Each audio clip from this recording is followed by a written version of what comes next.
Yeah, you tuned into the right place. Welcome to the rain. Golden Queuing. H2.0. Yeah.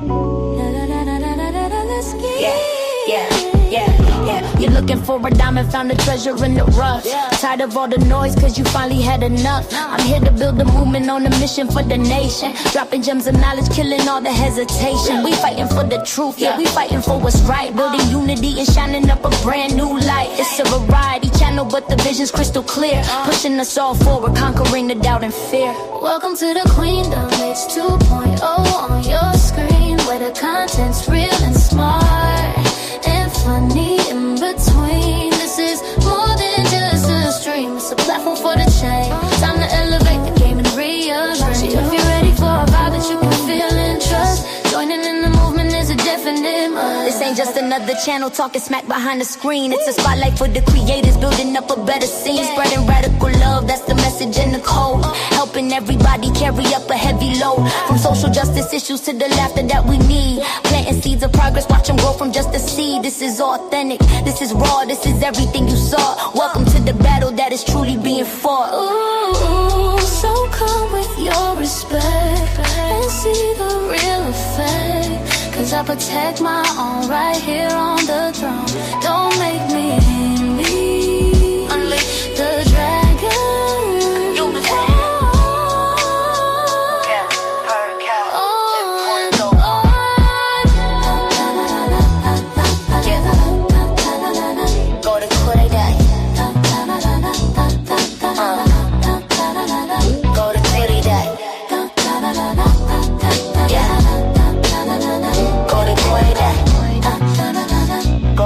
Subscribe, ring that notification bell. Yeah, you don't wanna miss a thing. Welcome to the family.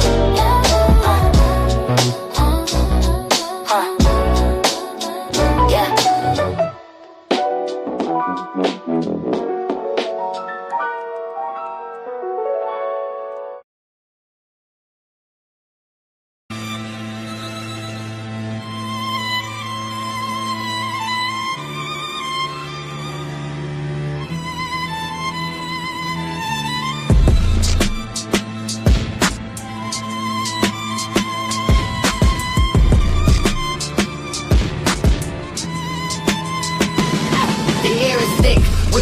Diddle ghosts in a machine, they feed us fiction till our vision's blurred. You know the scene, static on the screen, a 24-hour screen, selling us a fractured dream, tearing at the seams. They got us locked in little boxes, picking sides, while the real tide rises, and nobody hides.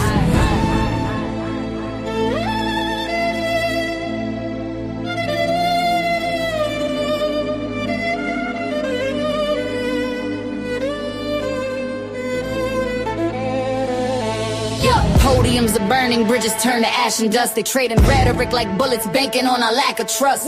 Got us debating pronouns while the planet starts to rust. Got us obsessed with power, drowning in our own disgust. Politicians playing chess with pawns that look like you and me, selling off the future for a bump in they damn GDP. And what we talking about? The foolishness, the vanity, fighting over AI songs, the height of our insanity. The fake voice on a fake beat gets more rage and more ink than a real bomb dropping on a city while we blink. They engineered the outrage, designed it to divide, so we never look up from our phones to see the coming tide.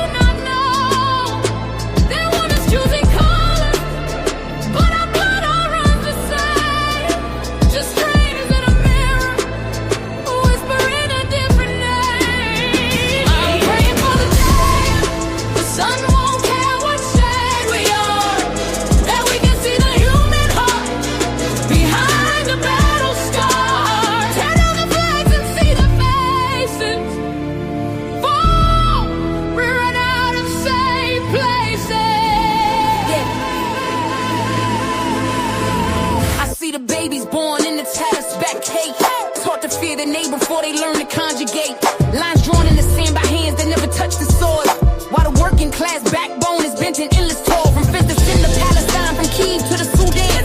It's the same damn story,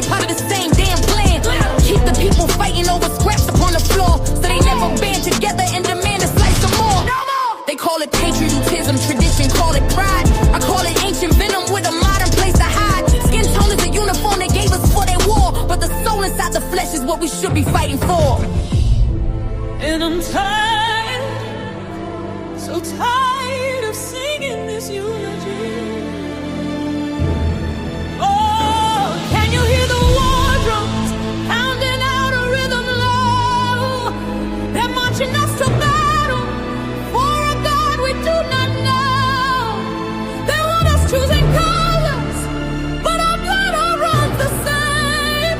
Just strangers in a mirror who whisper in a different name. I'm praying for the day the sun won't care what shade we are, that we can see the human heart behind the battle scar. Tear down the flags and see the faces before we run out of safe places. What if we looked each other in the eye, past the melanin, past the zip codes and the bank accounts they fence us in? What if our only currency was empathy and grace? What if we found our real reflection in a stranger's face? This ain't a lyric, it's a lifeline that I'm throwing out. This ain't a song, it's the beginning of a different route. I'm a daughter of the struggle, a mother of the dream, to wash away the blood and poison from this bitter stream. So turn the volume down on all the noise they try to sell, and listen to that quiet voice inside you know so well.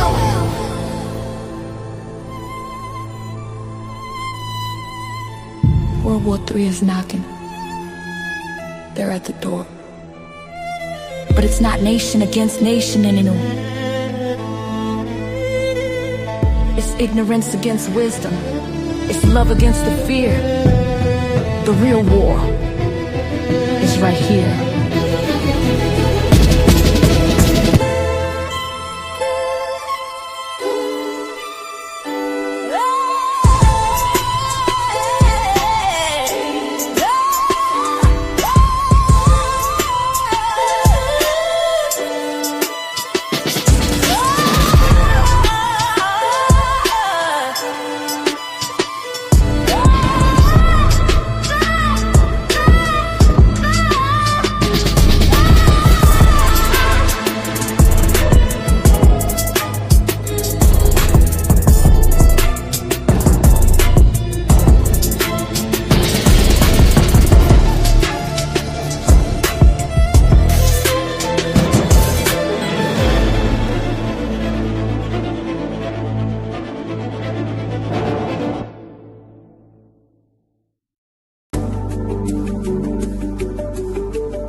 Hey y'all, what's up? It's your girl Golden. I'm back with another live, y'all.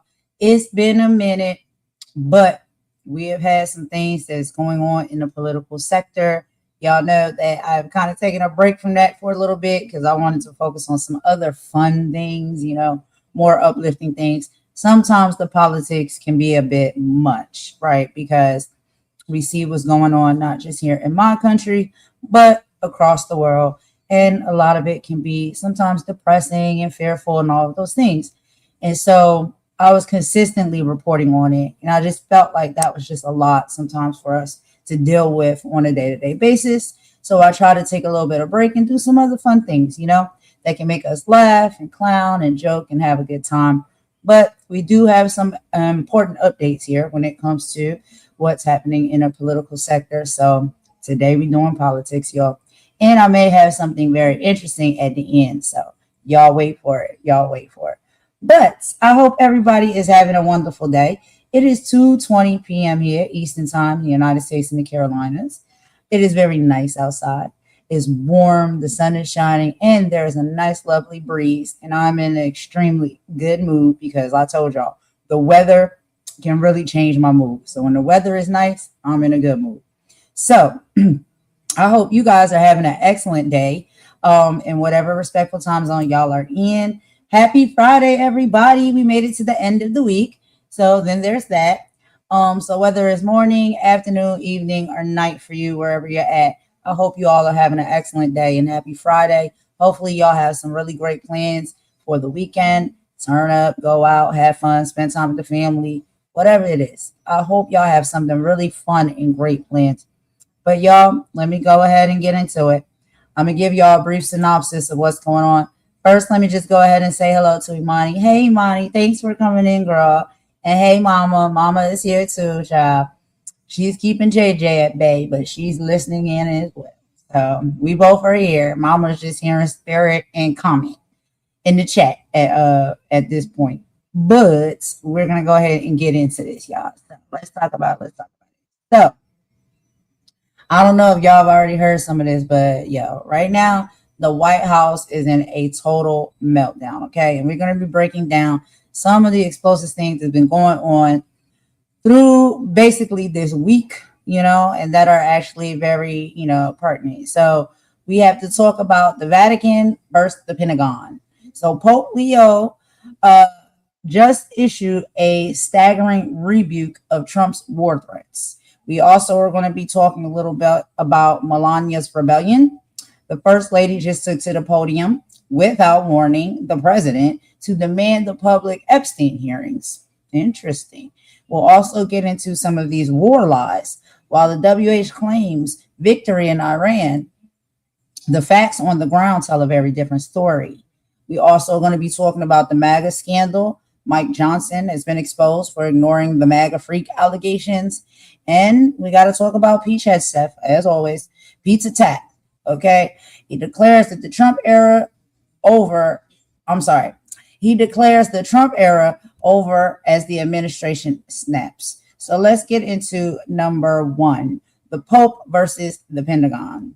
So a holy war in the 21st century. Pope Leo just turned the tables after reports surfaced that the Pentagon tried to silence him over his critiques of the Iranian war.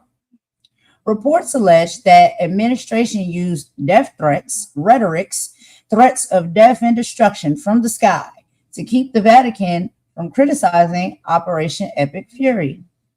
Pope Leo didn't back down, though. He issued a statement saying no one should fear that threats of death and destruction will come from the sky. This is the first American-born pope, and he is directly challenging Trump's peace, though strength narrative as unjust. So we'll be getting into that. I'll be showing y'all that video. And then the second one, and I'm only just going to read two before we get into the videos, because y'all know I'll be having videos. I want to speed this up. I don't want to hold y'all too long. We'll be talking about Melania's Epstein nuclear moment. So Melania Trump just held a presser that Nicole Wallace is calling the most suspicious event in East Wing history. So let's talk about the speech. Melania stood in the grand foyer and called for Congress to hold public hearings for Epstein survivors. Now, they want to speak about the blindsiding of it all. Trump reportedly told his reporters that he didn't know anything about her statement before she walked out there. Chow. Talk about a house divided. Then we got to talk about Nicole Wallace's reaction. Nicole is asking, why did she say those things? She points out that Melania's email to Ghislaine Maxwell, calling her G, is coming under renewed DOJ fire. Now, what is the motive of all of this? Is she protecting herself by throwing the rest of the circle under the bus? Well, we can't be sure. But let's go ahead and get into these first two topics before we move on to the rest. So, like we said, we're going to be talking about the Pope first. So let me get that video up and running and playing for y'all. And we will reports and coverage from none other than my favorite as of late, which is Ben Masilis from the Midas Touch Network.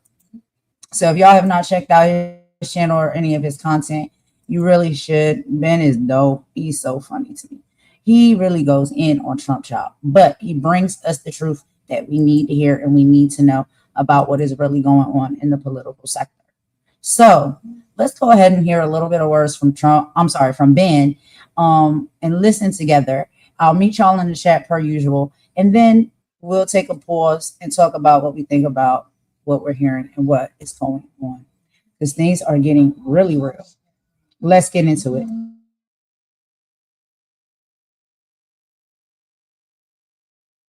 Pope Leo XIV is absolutely furious at Donald Trump and the Trump regime and their behavior. As we previously reported, Pope Leo has called off all visits essentially to the United States on the 250th United States anniversary. July 4th, Pope Leo made a point that he will be in Lampedusa in Italy, spending his time showing compassion for the migrant community there. And we're learning some additional details as Pope Leo XIV has been calling out Donald Trump and his despicable regime's imperialist and tactics of saying we're going to obliterate civilizations and everything is going to war. We're going to obliterate you and destroy everything. Pope Leo XIV has been calling that out, and J.D. Vance, who converted to Catholicism, and Pete Hegseth, who invokes God all the time. Pope Leo XIV has been pretty much directing messages without necessarily saying their names, but it's clear he's calling them out. And so what the Trump regime tried to do, and this was a tactic that Hitler did with the bishops right before Hitler engaged, in the Holocaust or right around that time, is to threaten Pope Leo XIV and to threaten the Holy See with the United States military. And essentially the same way the Trump regime was threatening to invade Greenland, right behind the scenes, what we're learning today is that the United States was making threats that suggested that they would use military force against the Holy See, against the Vatican, against Pope Leo XIV. And they summoned Pope Leo XIV's, like, Ben, what are you talking about? Yes, they summoned Pope Leo XIV's top American diplomat to the Pentagon, which now calls itself unlawfully the Department of War. The Undersecretary of War, Elbridge Colby, invoked the Avignon papacy, the period when the French crown used military force to bend the bishop of Rome to its will. And they said that we have the power. This is what the Trump regime said to Pope Leo XIV's top diplomat in the United States, that we have the military power to do whatever we want. Whatever we want, we will do in the world. And Pope Leo XIV, he needs to know that. So the Catholic Church has better take sides, and they better take the right side. Now, this meeting that took place that I just referenced was in January, and it followed Pope Leo XIV's speech, which was kind of a state of the world speech that he gives. And as Christopher Hale writes, in the speech that enraged Pete Hegseth and top Pentagon officials, Pope Leo XIV said, a diplomacy that promotes dialogue and seeks consensus among all parties is being replaced by a diplomacy based on force. War is back in vogue, and a zeal for war is spreading. The principle established after the Second World War, which prohibited nations from using force to violate the borders of others, has been completely undermined. And since Pope Leo XIV essentially had his life threatened and the life of the cardinals and bishops and others in the Holy See threatened by the Trump regime, Pope Leo XIV has not backed down at all.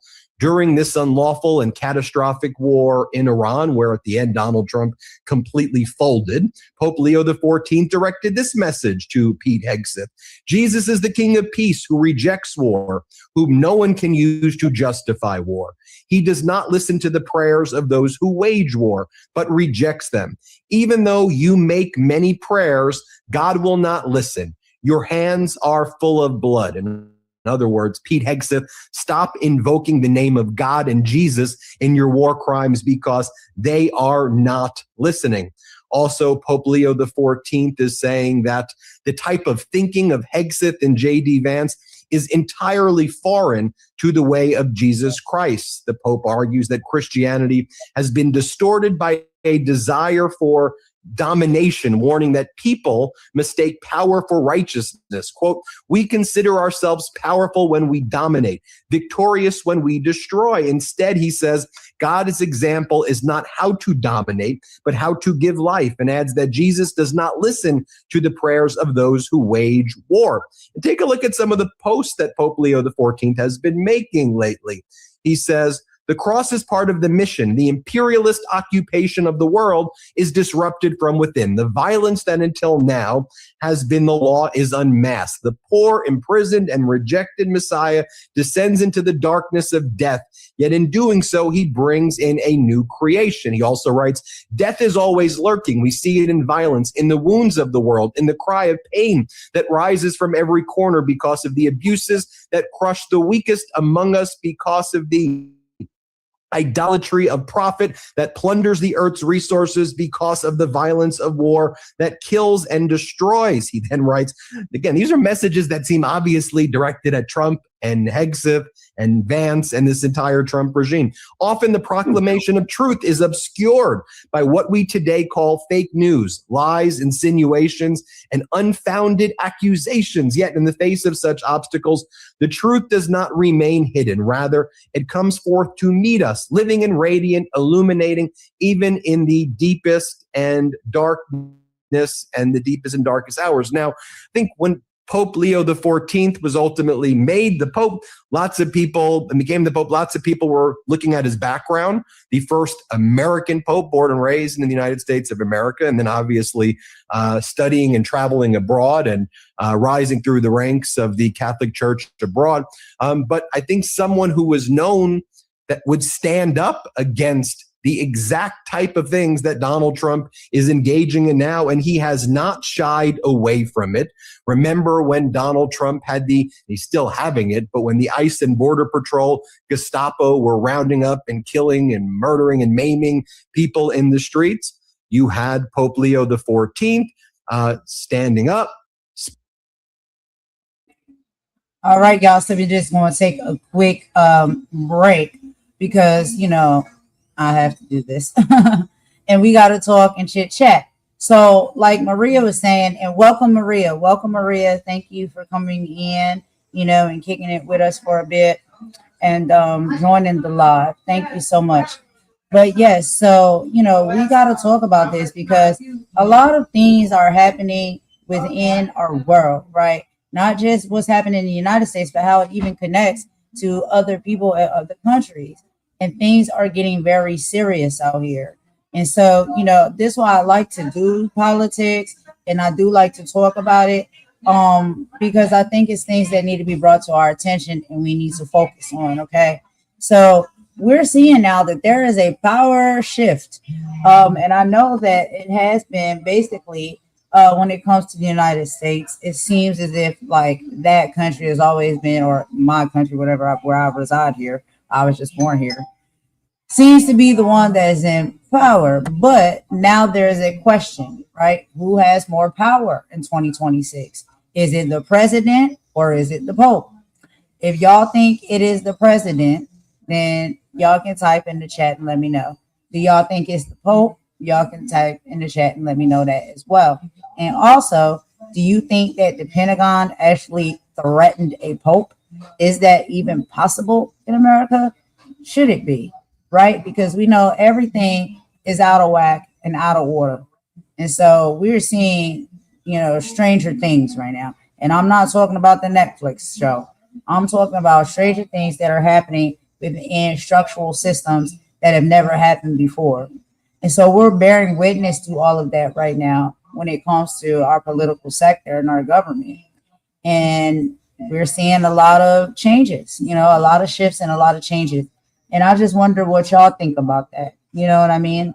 So when y'all think about it, I'll ask y'all a few questions as we go and we do the live that I just kind of want to pick y'all brains with. If y'all care to answer, or if you have any thoughts or feelings or opinions on any of these things, please feel free to let me know. And I'm going to talk with you all in the chat, put your comments up on the screen and stuff like that. And then moving forward, when I do some of these lives and stuff, if anyone actually wants to join and we can have an actual conversation about it, we can. I'm also going to be doing some things, in other places and spaces as well, where it's open panel for us to talk about these things that are very serious and important. Because, I just don't have a lot of time to spend on foolishness. We have too many serious issues that need to be addressed, dealt with, and, studied and brought to our attention. So that's why I like to talk about this stuff, y'all. But anyway, let's keep it pushing forward. We'll listen to a bit more here, and I'm going to meet y'all in the chat. Speaking out, coordinating with cardinals in the United States and bishops and the church. And the church got really active, as you remember. I mean, going into the federal immigration buildings. I mean, being there, demanding that they be able to pray with the individuals who were kidnapped and administer mass. All of that was happening, and Pope Leo XIV was behind it all, and he was directing it. I mean, just to show you some other data points, I mean, this was Pete Hegseth. This was Hegseth yesterday, invoking the name of God over and over again in terms of threatening the entire civilization of Iran with genocide. Here, play this clip. Our troops, our American warriors, deserve the credit for this day. But God deserves all the glory. Tens of thousands of sorties, refuelings, and strikes carried out under the protection of divine providence. A massive effort with miraculous protection. Dude 44 Bravo spoke for all of us. God is good. Then you had J.D. Vance on the tarmac after trying to prop up Viktor Orban, Putin's puppet. J.D. Vance was saying that he doesn't even know who Cardinal Christophe Pierre is, and has no clue about any of these people. And we don't know about the threats that were taking place by the Defense Department threatening essentially war, threatening to attack and invade the Holy See. And go back to the Avignon papacy in the 13th century. This is what J.D. Vance, I don't know. Here, play this clip. X has been abuzz the last couple of days with the Free Press story saying that senior Pentagon officials in January, including Rich Colby, brought Cardinal Pierre into the Pentagon. Brought who? Cardinal Christophe Pierre okay. into the Pentagon. I haven't seen the story, unfortunately. And essentially the reporting by the Free Press is that they told him that the American military has a lot of might and they can do whatever they want, and the church should get on its side. Does that message sound correct to you? Is that something you would sign off on? So one, I with no disrespect to the Cardinal, I don't know who Cardinal Christophe Pierre is. He's the ambassador to the Holy See in the U.S. Oh, okay. I do. I've met him before. Sorry, I just didn't remember the name. I've never seen this reporting. I'd like to actually talk to Cardinal Christophe Pierre and frankly to our people to figure out what actually happened. I think it's always a bad idea to offer an opinion on stories that are unconfirmed and uncorroborated, so I'm not going to do that. Well, I'll tell you what I'm going to do. I'm going to bring in Christopher Hale. And I've cited Christopher Hale's stories and reporting before. He's got these Substack letters from Leo, the American Pope, and U.S. politics. And look, I understand as well that our audience spans lots of religions, from Catholic to Christianity to Muslims to Jews to Hindu to no religion. And the main kind of core principle that we talk about here at the Midas Touch Network, though, is empathy. It's love. It's bringing people together. Whatever religion or no religion, it's about bringing people together. And to me, Donald Trump's all about dividing and attacking.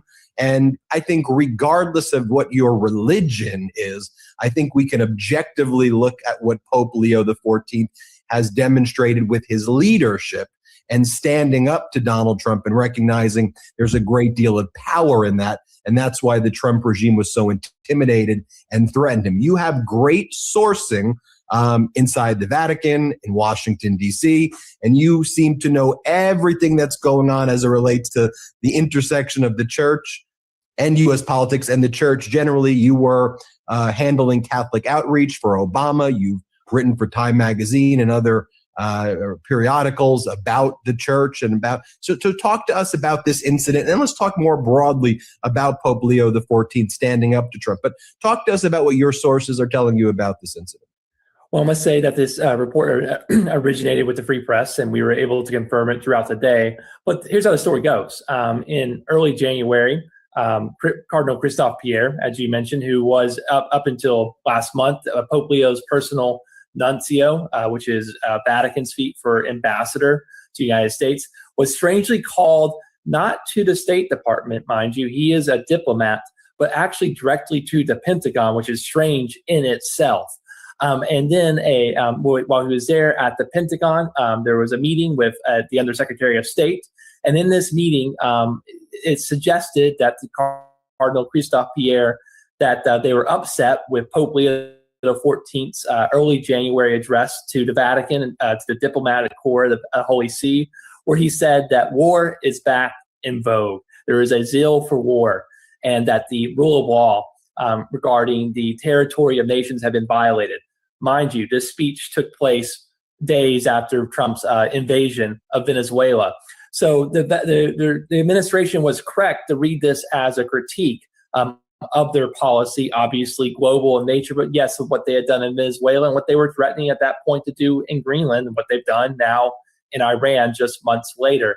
So when he came in, it was tense. And one of the diplomats brought up the Avignon papacy, which you mentioned earlier. For your readers, the Avignon papacy was this 14th century phenomenon where the French regime was upset with the papacy. So not only did they influence the papacy, they kidnapped the Pope, Pope Boniface. They kidnapped and in fact killed him, murdered him. And so it was a stunning suggestion to be made to bring up in this meeting. And Cardinal Christophe Pierre, from our sourcing, takes this information back to the Holy See, back to the Vatican. And there have been discussions about Pope Leo XIV coming to the United States this year, and that was put on ice. And from what I can understand, it's been put on ice indefinitely. There's some thoughts that he might come here in 2027. I honestly do not think we'll see Pope Leo in the United States until after Donald Trump leaves the presidency. You know, when he's picking to go to Lampedusa on July 4th, that's the island right by Italy, which is known as a hub of migration, which is kind of used there in Italy by politicians and other anti-immigrant groups over there as kind of the way certain locations in the southern border here in the United States are, you know, and it's kind of this been used to kind of attack migrants. And I think a message is being sent that on your July 4th, 250th anniversary day, when J.D. Vance hand delivered that letter during the visit to Rome, I remember the video that you shared with it as well of Pope Leo XIV. Like kind of awkward encounter, wasn't it? He looked at it kind of awkward encounter. Yeah, talk to us about that, and then basically rejecting the visit. I mean, say I'm not showing up. Talk to us about that.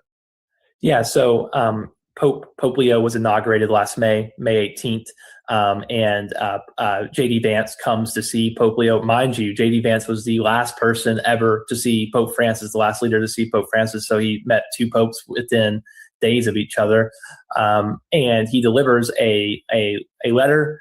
There's some contest about exactly what was in the letter, but it was to invite Pope Leo to the United States this year for the 250th anniversary of our country. And Leo takes the letter, and it's an awkward encounter that maybe you could drop in the show notes, but he puts the letter away and says, "I'll take a look at that later." But there was talk about the Pope coming for the 250th anniversary.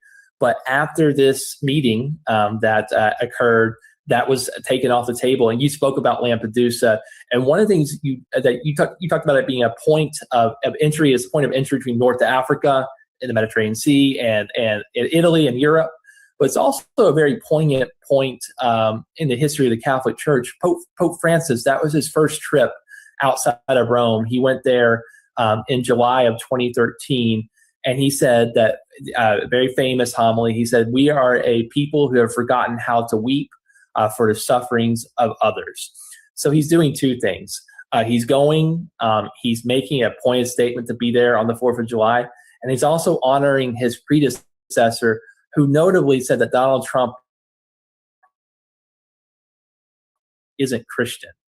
He did that. He said that in response to Donald Trump's 2016 campaign, his efforts to build the wall, which of course was what he ran on in 2016. So it's this dual message. But I think maybe what's maybe not unknown to your listeners is that he's actually going to speak to the United States. He's received a Liberty Medal award from Philadelphia, the city of Philadelphia, on July 3rd. If you go and look through the previous recipients of them, they're progressive heroes and icons for the ages. So he's going to have a message for the United States, albeit it will be mobile, it will be remote, on July 3rd, and then he'll be in Lampedusa on July 4th. I am very excited for the front page of the newspaper, above the fold, below the fold, because truly Leo will offer counter messaging to what Donald Trump and J.D. Vance and what dribble they might offer those days. He's smart. This man consumes media. He consumes English media. He understands how to play the media in the United States. He understands how it works. And what I find fascinating is that when Leo speaks, when he wants to say something important, he says it in English. And for Catholics, we associate the man in the white with being very good at Italian, pretty good at Spanish, and not very good at English. This is the history of the papacy. It's remarkable to hear a pope speak fluent, natural, native English. And when he wants to say something important, he says it in English, and it gets picked up here. And finally, you've been reporting how Pope Leo XIV has been able to successfully organize, whether it's cardinals, bishops, all different ranks of the cloth of people helping migrants here. And that's been a major effort. Even people who at first, based on some of their background, you think may not have been so publicly out there, in support of being on the front lines to help migrants. I think we've seen this effort. I mean, you've covered these massive meetings, both in the United States and abroad, of all of these people in the Catholic Church. And, you've made it clear that, yes, but behind all of this is actually Pope Leo XIV. And so before we go, talk to us about just the broader resistance efforts and how strong they've been, and the real the fact that the Trump regime is truly intimidated by this. And it does have this historical parallel to Hitler being intimidated by not being able to break the church and trying to figure out how to maneuver there. Whether it's being done because of that playbook or that's just an authoritarian thinking of dealing with the church, there are parallels there as well. So maybe, combine those two concepts before we go. Well, I think the first thing I know is that I'm from Tennessee. In MAGA country, throughout this nation, the Catholic Church is leading the resistance to Donald Trump. You had nuns who marched in Georgia. You had a bishop in Arkansas compare Trump's actions to the Holocaust, to Nazi Germany. You have here in Tennessee, you have the bishops standing up against deportation. So I think in MAGA country, you have the church being a bulwark. Remarkably a bulwark against the Trump administration, and progressives across the country are seeing the church as something to look up to. I think the final thing I will say is I think that Pope Francis himself was leading on these issues, but he did have resistance among the hierarchy in the United States. And what they often would do is they would reduce Francis to being Argentinian. They would say, oh, the man from Buenos Aires, he doesn't understand life here in the United States. And so I think a lot of the bishops thought, the conservative bishops thought, we'll just wait for the next pope. And then by the grace of God, the next pope is a Chicagoan, an American, a progressive, a man who cares deeply about the poor, the migrants. He cares about victims of war, the oppressed. And you cannot simply say he doesn't understand us. He is one of us. Pope Leo XIV is one of us. So I'm seeing a conversion of sorts of the episcopacy of the bishops of the United States, whether that's because they realize that the man's in charge is one of their own, or is it a conversion of heart the end reality of it is the Catholic Church in the United States is unifying as a bulwark against MAGA authoritarianism. And Catholic, Christian, religious or not, we can all be thankful for that. Christopher Hale, those social media posts you make get. This is an excellent conversation. And so, I've been watching a lot of this very closely. And basically, like what y'all saying in the chat as well, like my sentiments exactly. V-Love, Trump is definitely getting bold. I mean, it's beyond bold at this point. And like Imani is saying, did any of this administration have any experience in diplomacy? No, absolutely not. A lot of these people are podcasters.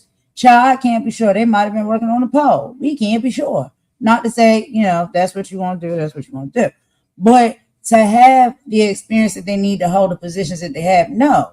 We can see that, very raw with our own two eyes, that a lot of these people up under his administration, including him, have no experience whatsoever.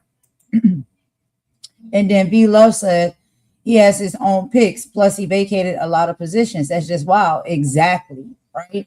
Like he just came in there marching through the door with his own merry, band of thugs or whatever they're supposed to be, and just start putting them in these positions as he saw fit or whoever saw fit, or they was picking out of a hat or something, picking names out of a hat as to who gets what position. And that's where they landed. And then this is what we say, what we're getting, right? And yes, people are leaving, because, and what it is that there are people that are leaving that actually do the real work, that actually are the people who are qualified and have been working in these spaces for many of years. And they're seeing how all of this stuff is rolling out and going down. And they like, no, I can't second that. I can't second that. I can't sign off on it. I can't work beside these people because they don't know what the heck they're doing. This is not how things are supposed to move and operate. And I just, and you have to think about the integrity that it takes for somebody to do that, right? Because these are people who have worked in these places and spaces for a long period of time, right? Working towards their pension and retirement, things like that. And unfortunately, they are choosing integrity ahead of maybe even their own well-being, right? By saying, I cannot stand by any longer and be a part of this circus. I just decide not to do it because it's not right. It's not right for the people. And it's not right as far as how things are moving and operating. And so we see a lot of people are walking away. You know what I mean? Like they just can't do it. And that shows a lot of integrity because it's a lot that they are leaving on the table when they do that. You know what I mean? Like to just quit. That's like chucking up the deuce and like, yo, I quit. I didn't quit many of jobs, y'all. For same purposes, integrity, and what I feel is comfortable and what I rock with and what I don't. And that's what these people are finally waking up and doing as well. But it's unfortunate because those are probably the people that have the best insight and have the best experience to be in those places and positions within, the house. And it's just, it's all a mess. Most political figures as well in positions of, yeah. A lot of people are saying enough is enough. Yeah, Maria, Trump is wild. He is wild. He's been wild. He's going to continue to be wild and getting worse. And, we didn't move past the voter remorse and all of these type of things because we do see there's a lot of people that are now speaking out saying, well, I voted because I thought he was going to do this and I thought he was going to do that. And I believed him when he said this and I believed him when he said that. And now they're saying that, no. He lied. He pulled a fast one on us. Well, not me. Whatever. I didn't believe. But I don't want nobody to feel bad if they did. And then now they're saying like, oh, God, this is terrible. All that matters is that you see that, oh, God, this is terrible. Like, abort.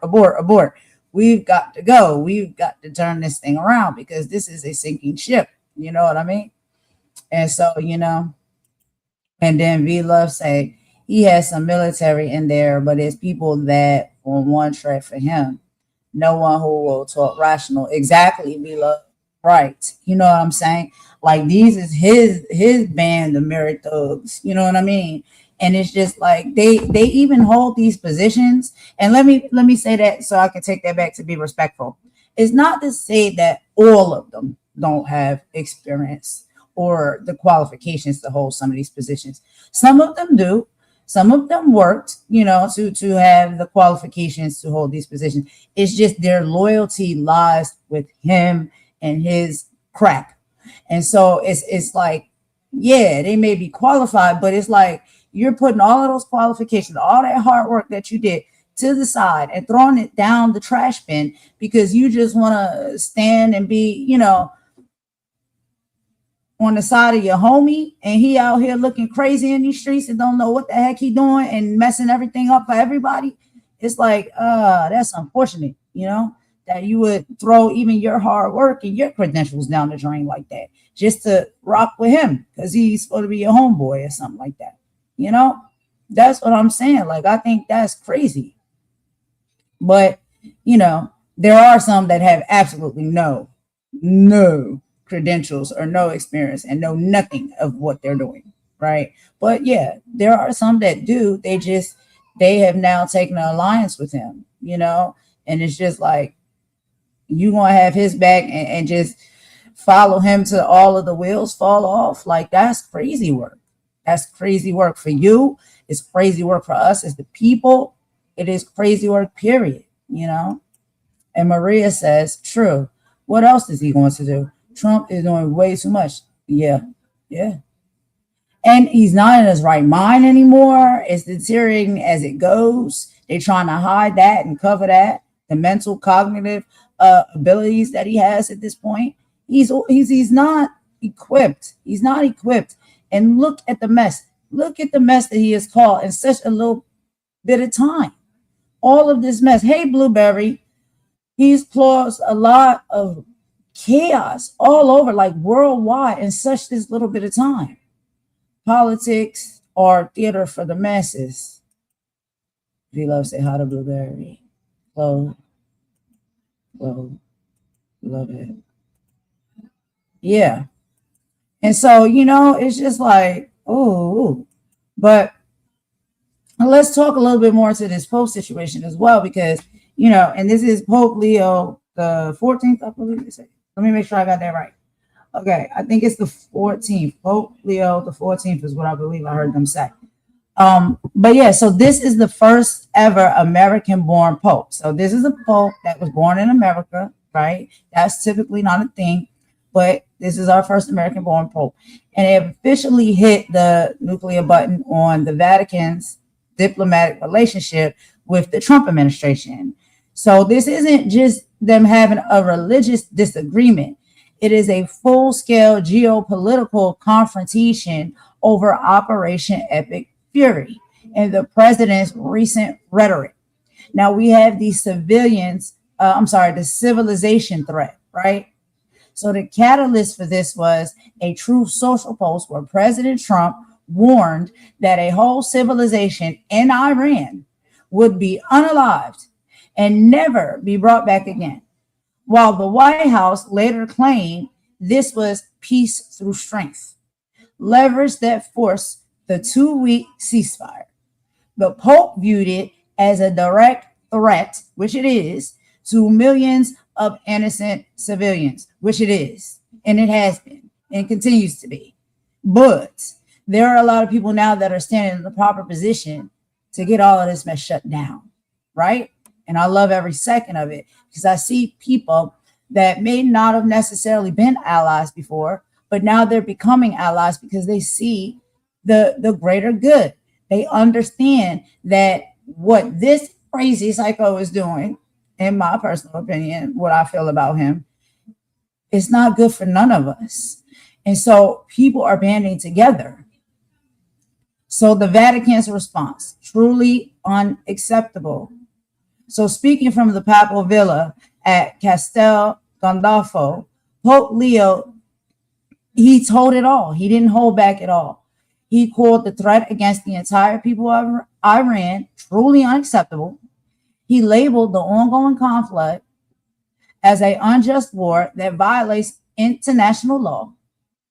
And this rare move in a step Vatican historians call extraordinarily unusual.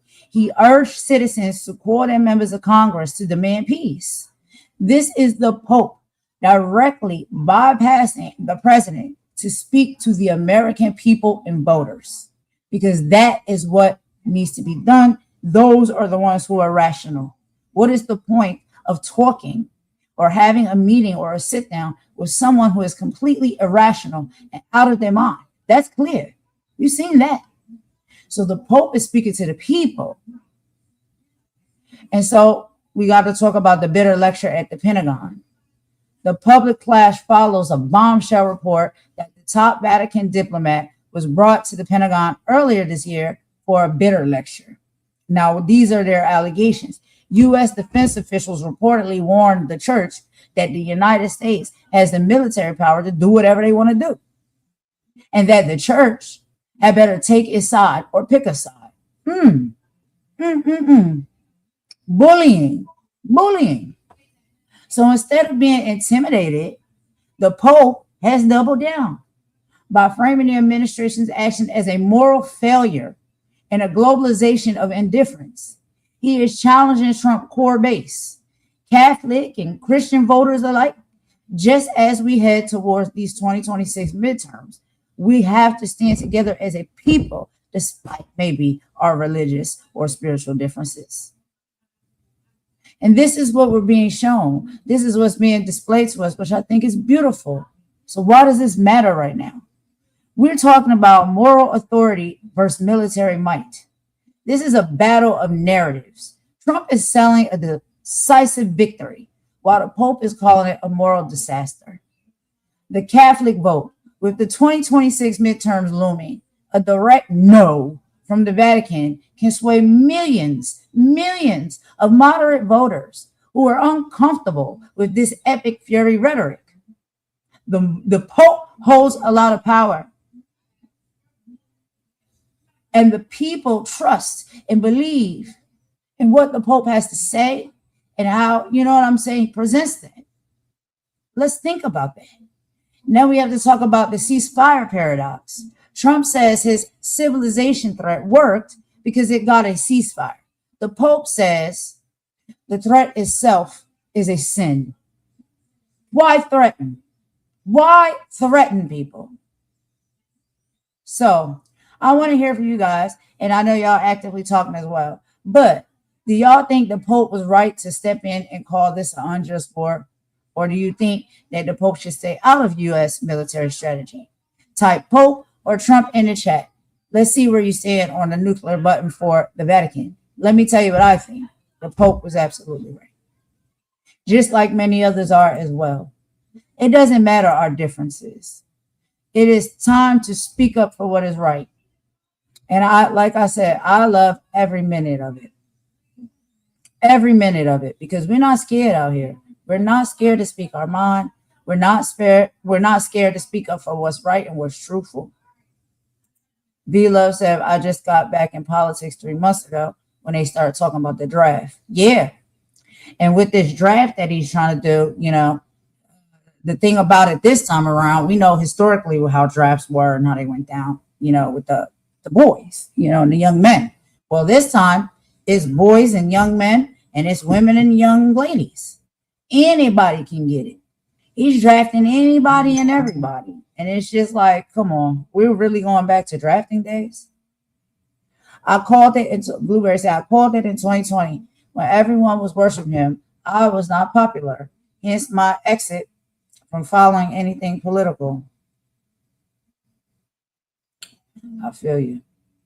A lot of us was on that stance. Yeah.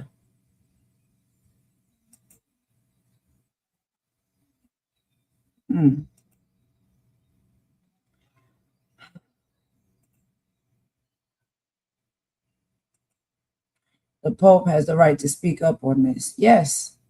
Yeah, absolutely. The Pope absolutely has the right to speak up on this. All of us as people have the right. But let me keep going, y'all, because y'all know I'll rant and go on a tangent, y'all, because I'm very much embedded and just intrigued now with politics. And I see how important it is for how we live and how we stay stable in our lives, our day-to-day lives as people all around the globe. But anyway, let's keep going.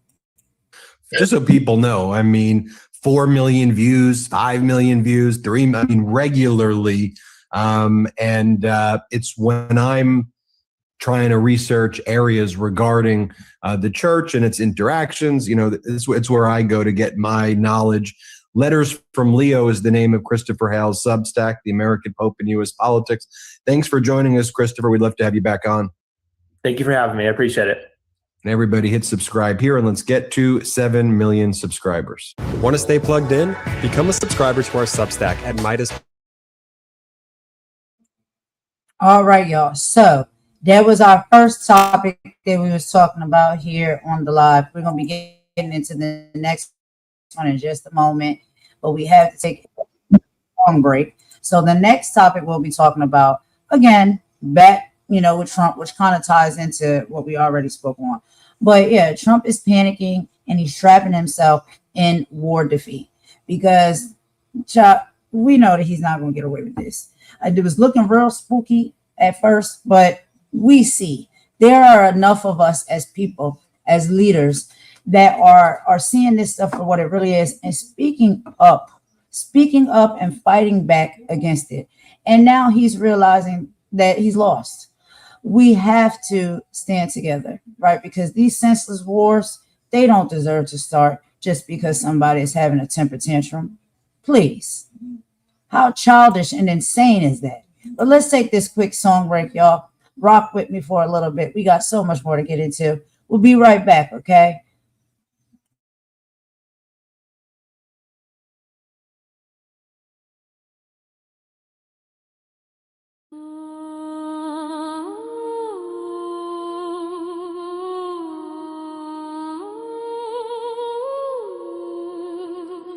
The air is thick with whispers, digital ghosts in the machine. They feed us fiction till our vision's blurred, you know the scene. Static on the screen, a 24-hour scream, selling us a fractured dream, tearing at the seams. They got us locked in little boxes, picking sides, while the real tide rises and nobody hides.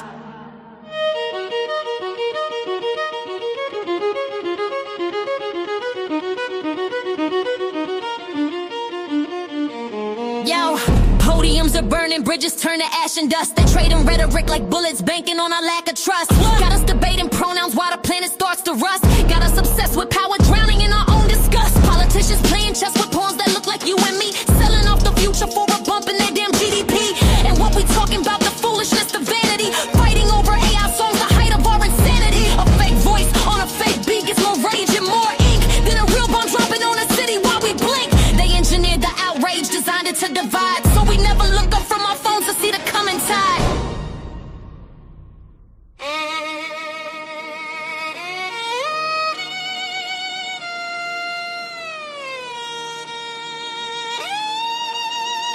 Oh, can you hear the war drums pounding out a rhythm low? They're marching us to battle for a God we do not know.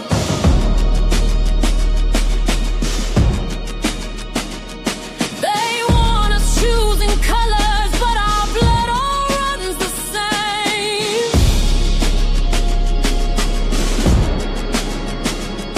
Just strangers in a mirror whispering a different name.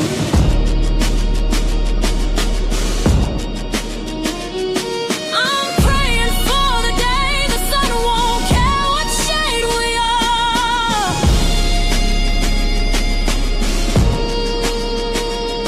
That we can see the human heart behind the battle scar. Tear down the flags and see the faces before we run out of safe places. I see the babies born into this atmospheric hate. Taught to fear they neighbor before they learn to conjugate. Lines drawn in the sand by hands that never touch the soil, while the working class backbone is bent in endless toil. From Ferguson to Palestine, from Kiev to the Sudan. Listen, it's the same damn story, part of the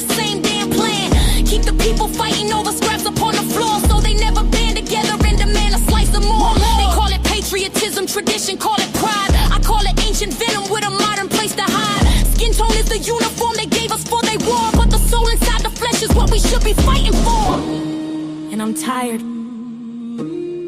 so tired of singing this eulogy. Oh, can you hear the war drums pounding out a rhythm low?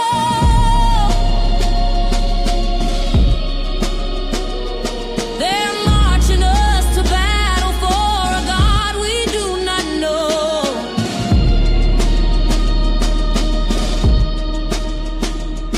They want us choosing colors, but our blood all runs the same.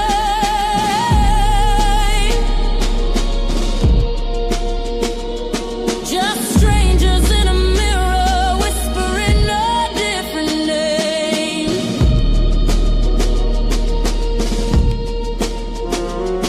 I'm praying for the day the sun won't care what shade we are.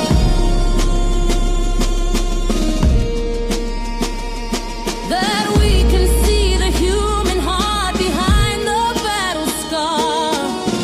Tear down the flags and see the faces before we run out of safe places.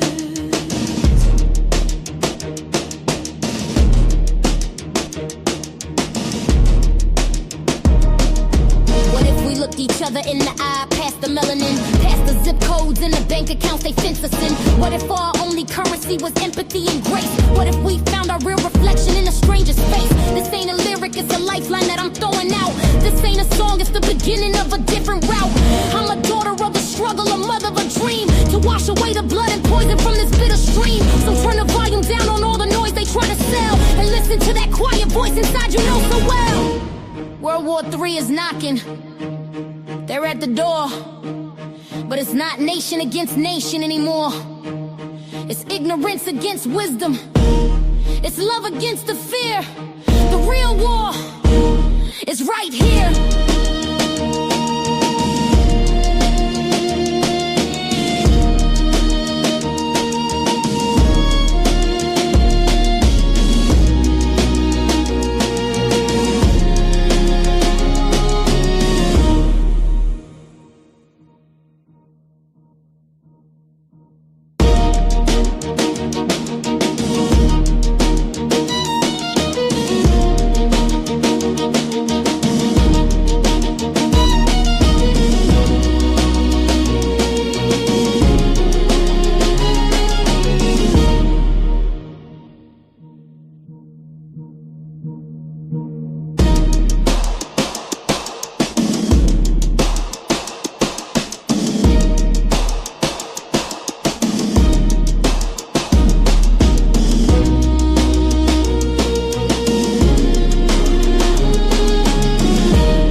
All right, y'all. So let's go ahead and move right along. We got to get into our next topic, right? So we still talking about Trump. We ain't let our, sights up off of him. Okay, so we got to talk about what's happening in the halls of power right now, because the great negotiator may have just negotiated himself into a corner. Ben Masalis, one of my favorites, y'all. If y'all have not checked out his channel or his platform, you really should, over at the Midas Touch Network, is sounding the alarm yet again, like he does so wonderfully on Donald Trump, on a document that is sending shockwaves through the Pentagon. So we're going to be talking about the 10-point negotiating framework, effectively a surrender document that Iran has used to trap Donald Trump. While the White House is spinning this as a victory, the legal and the military experts are calling it a total capitalization. Ben Masalis has the receipts on how Trump is trying to lie about a 15-point secret plan to cover up the fact that he just agreed to Iran's demands. So, when people got egos and stuff, they can't come clean, child. But they got them. They got them by what. And let's look at the breakdown of how we got here, right? So let's talk about the 10-point trap real quick, and then we're going to get into the video. So Iran didn't just ask for a ceasefire. They dictated the terms. This 10-point framework, which Trump publicly called a workable basis, includes conditions that would have been unthinkable 6 months ago. We're talking about security guarantees for Iran's proxies, including Hezbollah in Lebanon and the Houthis in Yemen. Now, we got to talk about the Strait of Hormuz tax. Excuse me, y'all. Gotta get some water. This is the kicker. Under this framework, Iran is proposing a $2 million fee for every single ship transitioning the Strait of Hormuz. They aren't just opening the water, they are turning it into a private toll road to fund their own reconstruction after this war. And right now, Iran is refusing to let ships through until Trump admits that this is the only plan on the table that will be discussed. So let's talk about the sanctions capitalization.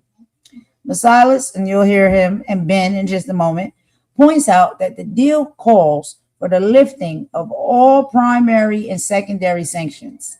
This would be the biggest shift in the United States-Iran relations in the past 40 years, effectively undoing every maximum pressure campaign Trump has ever bragged about.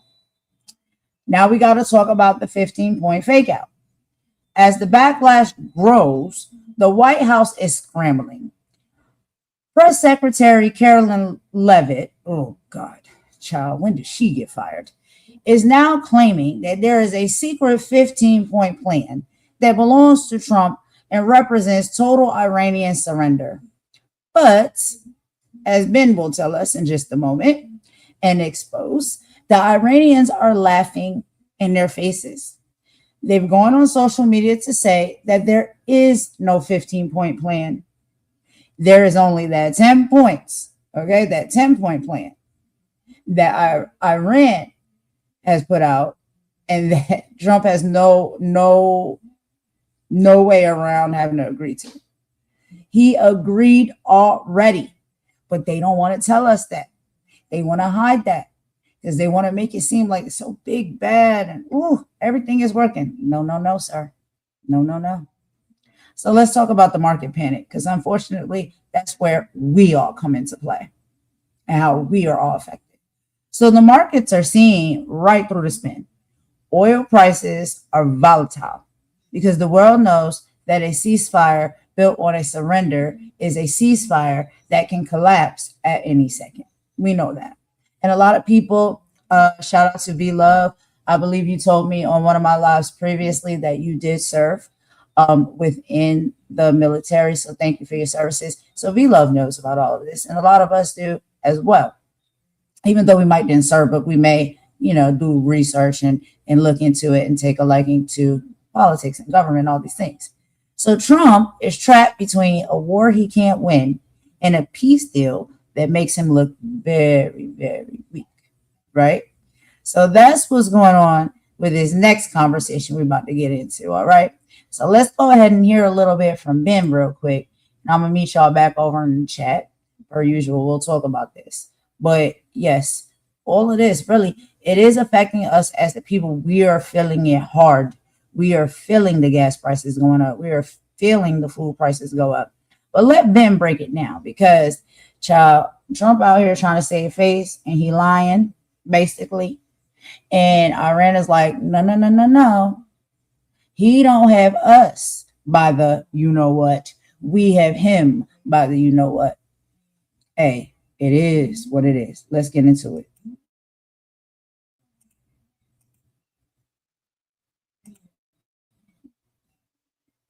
Hold on, y'all. Here we go.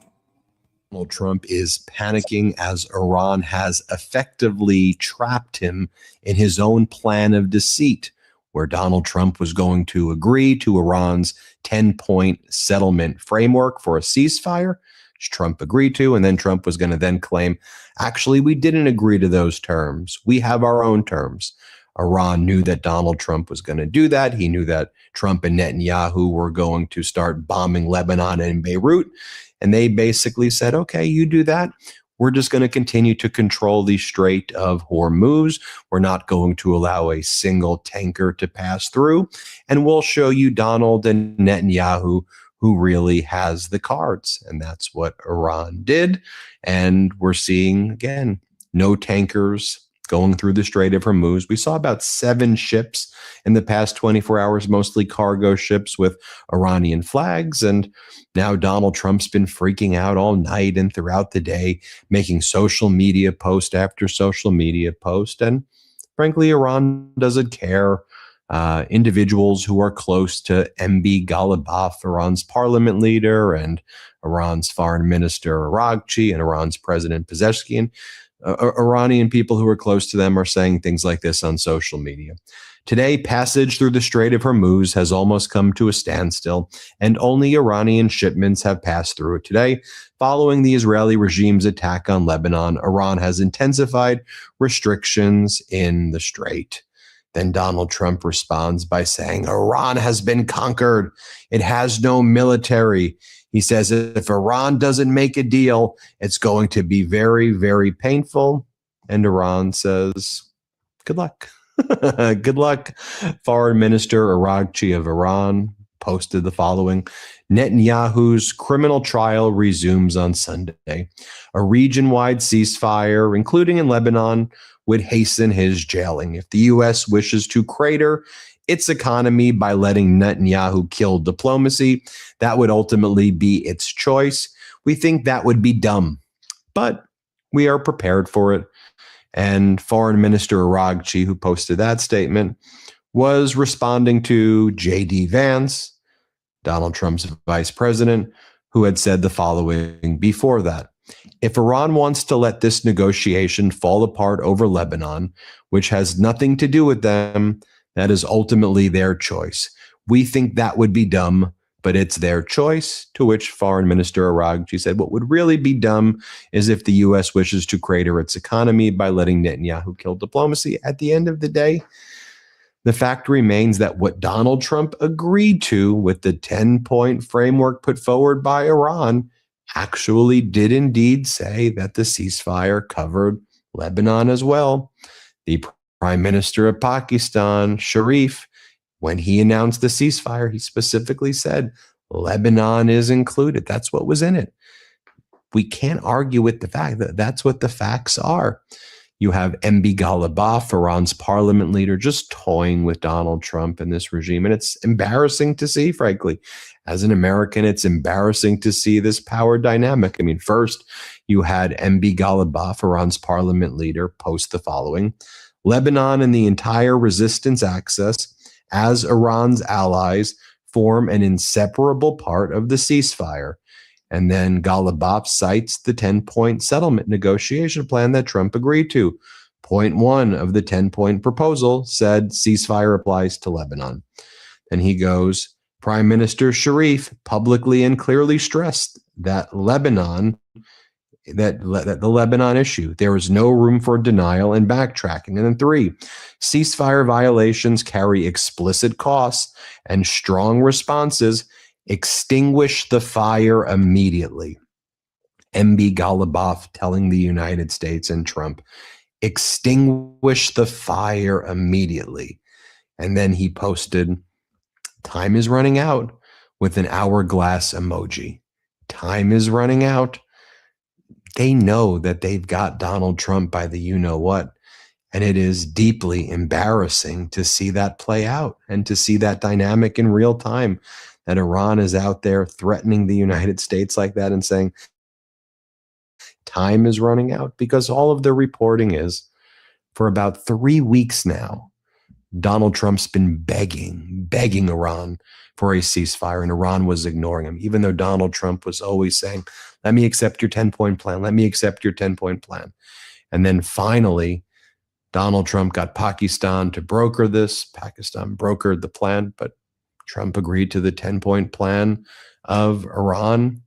Now we're in this situation where obviously things are very grim for the United States. And as Donald Trump tries to wiggle out of it, you know, his social media posts just ain't hitting the same like they used to. I mean, here's what I don't think they used to at all. But as Diane Savani goes, I guess this is the art of the deal. Donald Trump was posting the following. He goes, Iran is doing a very poor job, dishonorable, some would say, of allowing oil through the Strait of Hormuz. This is not the agreement we have. Then Donald Trump writes, there are reports that Iran is charging fees to tankers going through the Hormuz Strait. They better not be. And if they are, they better stop now. Donald J. Trump. Or he posts, the Wall Street Journal, one of the worst and most inaccurate editorial boards in the world, stated that I declared premature victory in Iran. Actually, it is a victory. And there's nothing premature about it. Because of me, Iran will never have a nuclear weapon. And very quickly, you'll see oil start flowing with or without the help of Iran. And to me, it makes no difference either way. The Wall Street Journal will, as usual, live to eat their words. They are always quick to criticize, but never admit when they are wrong, which is most of the time Donald J. Trump. And then he posted this thing. I am going to read this thing, but he attacks Tucker Carlson, Megyn Kelly, Candace Owens, Alex Jones, and he says that they're all low IQ and dumb, and everybody knows that they're dumb, and their families know that they're dumb, and these are crazy people, and they're crazier than Rosie O'Donnell, he says. Anyway, he makes a Rosie O'Donnell reference, and they're all losers. They're all a bunch of losers, and that they don't represent MAGA, and they're really bad people. It's like 1,000-word social media post that he made. I mean, truthfully, utterly, utterly deranged. And again, most of the day yesterday, he was threatening NATO. Trump threatened to leave NATO. He's been doing that every day now, and unloaded his frustration the day before at NATO Secretary General Mark Rutte in their last meeting, using this as a venting session. An EU official says the meeting went to shit. That was the quote. They went to shit. And the conversation was nothing but a tirade of insults. Okay. What we also just found out as well is that the former Iranian foreign minister, Kamal Karazi, who was a previous senior leader, senior advisor to the supreme leader, he died from airstrike injuries that took place back on April 1st. You may recall he was a former foreign minister. Originally, when Pakistan was trying to reach out and to find somebody to negotiate, they went to this guy, the former foreign minister. And while he was working with Pakistan officials, the U.S. and Israel bombed his home, killed his wife. As we previously reported, Karazi had suffered serious injuries. And then he died of those injuries in the past 24 hours. And his wife died initially of the strike, from the strike right away. And he was one of the people who was originally contacted for negotiations. And so, you know, again, that was just announced last night. We're also learning that the U.S. has lost 24 MQ-9 Reaper drones in the Iran conflict. They've lost 8 in April alone. About $720 million losses on these MQ-9 Reaper drones being destroyed. And then yesterday, Ayatollah Monjaba surfaced, and he issued the following statement. He said the following: "We will enter a new phase in the management of the Strait of Hormuz. To our southern neighbors who are witnessing a miracle, see it correctly and stand in the right place. Be suspicious of the false promise of the devils." He's telling other Arab nations, join us and we'll protect you. Don't stay with the U.S. anymore. That's what the Ayatollah is saying. "We will not abandon the criminal aggressors who attacked our country. We will demand compensation for every single damage and blood price to our martyrs. You are the heroic nation of Iran and have been this decisive victory in the battlefield. Iran today stands at the dawn of becoming a great power." That's what's going on in Iran. That's how they feel about this. Meanwhile, you had Mahdi Mohammadi, strategic advisor to Iranian parliament speaker MB Ghalibaf. He issued this warning yesterday: "Only a limited number of hours remain. Without complete restraint of America's dogs in Lebanon, there will be no ceasefire or negotiations, and the missiles are ready to fly." Mohammadi said the equation of shared destiny among the components of the resistance axis, as part of what he called a new regional order following Iran's victory, must be solidified if possible with kind words, otherwise with war. And Dropsite was reporting that as well. And also, it should be noted that since J.D. Vance has left Hungary, Viktor Orban continues to sink in the polls. Peter Magyar of the Tyza party continues to surge ahead. Donald Trump is continuing to keep the sanctions off of Russia, who's continues to benefit from Donald Trump's unlawful and catastrophic war in Iran. President Zelensky of Ukraine is calling out Donald Trump for continuing to remove the sanctions from Russia now that there's a ceasefire. Zelensky saying, well, first off, if you are claiming there's a ceasefire there, why shouldn't there be a ceasefire in Ukraine from Russia invading Ukraine? Also, why are you going to keep sanctions off of Russia right now? Was this entire unlawful war in Iran part of a plan to destroy NATO, as well as to remove the sanctions on Russia and use this as a pretext to keep sanctions off of Russia because the ceasefire is over and you're just enriching Russia at this point while crushing NATO? And Zelensky's like to Trump, you've gotten played. And that's the dynamic that's shaping up as we head into these negotiations. We'll keep you posted every step of the way. It's a tenuous ceasefire. I mean, we talked about what happened with Melania yesterday, where she gave that weird speech about Epstein and how she's not a victim or a survivor of Epstein and that she doesn't. All right, y'all. So we getting ready to wrap this up with the Trump stuff, and we'll be moving into Melania. I seen that a lot of people was asking, like, what is Melania doing? What's going on with her? The updates for her. We about to get into that as well. Imani was saying, is he okay? And you talking about Trump? Well, I'm not a doctor. I can't be sure. But for however it is that he moving and he operating, my answer to that would be no. Okay. And so we just about to, pray. But God is. And again, when it comes to religion and spirituality, we all may have, a different name or a different idea or a different image of what our God is. Y'all know mine, I speak about God and Jesus Christ and stuff like that, but it's very much open for everybody to come over and speak with me and spend time with me, despite the fact maybe, you have maybe a different religious or spiritual background. But I just say all that to say that when we pray to the God that we pray to. And so God, overall for me, for all of us, I believe, is moving and working in this situation. And so this stuff is getting shut down. It's getting, blown down or whatever, in what way it needs to, because it's not right. It is not right. And I don't believe the higher power, the universe, God, so on and so forth, etc., is going to continue to allow this. And we're already seeing that is playing out, that this is being fixed. It seemed like it's not happening maybe, fast enough because people are still struggling. It's unfortunate how many people have already lost their lives because of this unsensible bull, excuse my language, and this stupid ASS war. But it is getting turned around. So we're going to wrap this up here with the Trump stuff. We're going to go ahead and now we got to get into Melania, right? Because, she got her own stuff going on as well. And that's equally as sad, tragic, and interesting. But it was kind of interesting that it seemed like her and Trump is not even on the same page. And we can't be sure if the things that she's doing and saying is just performative or if she really feels these type of things deep down in her heart.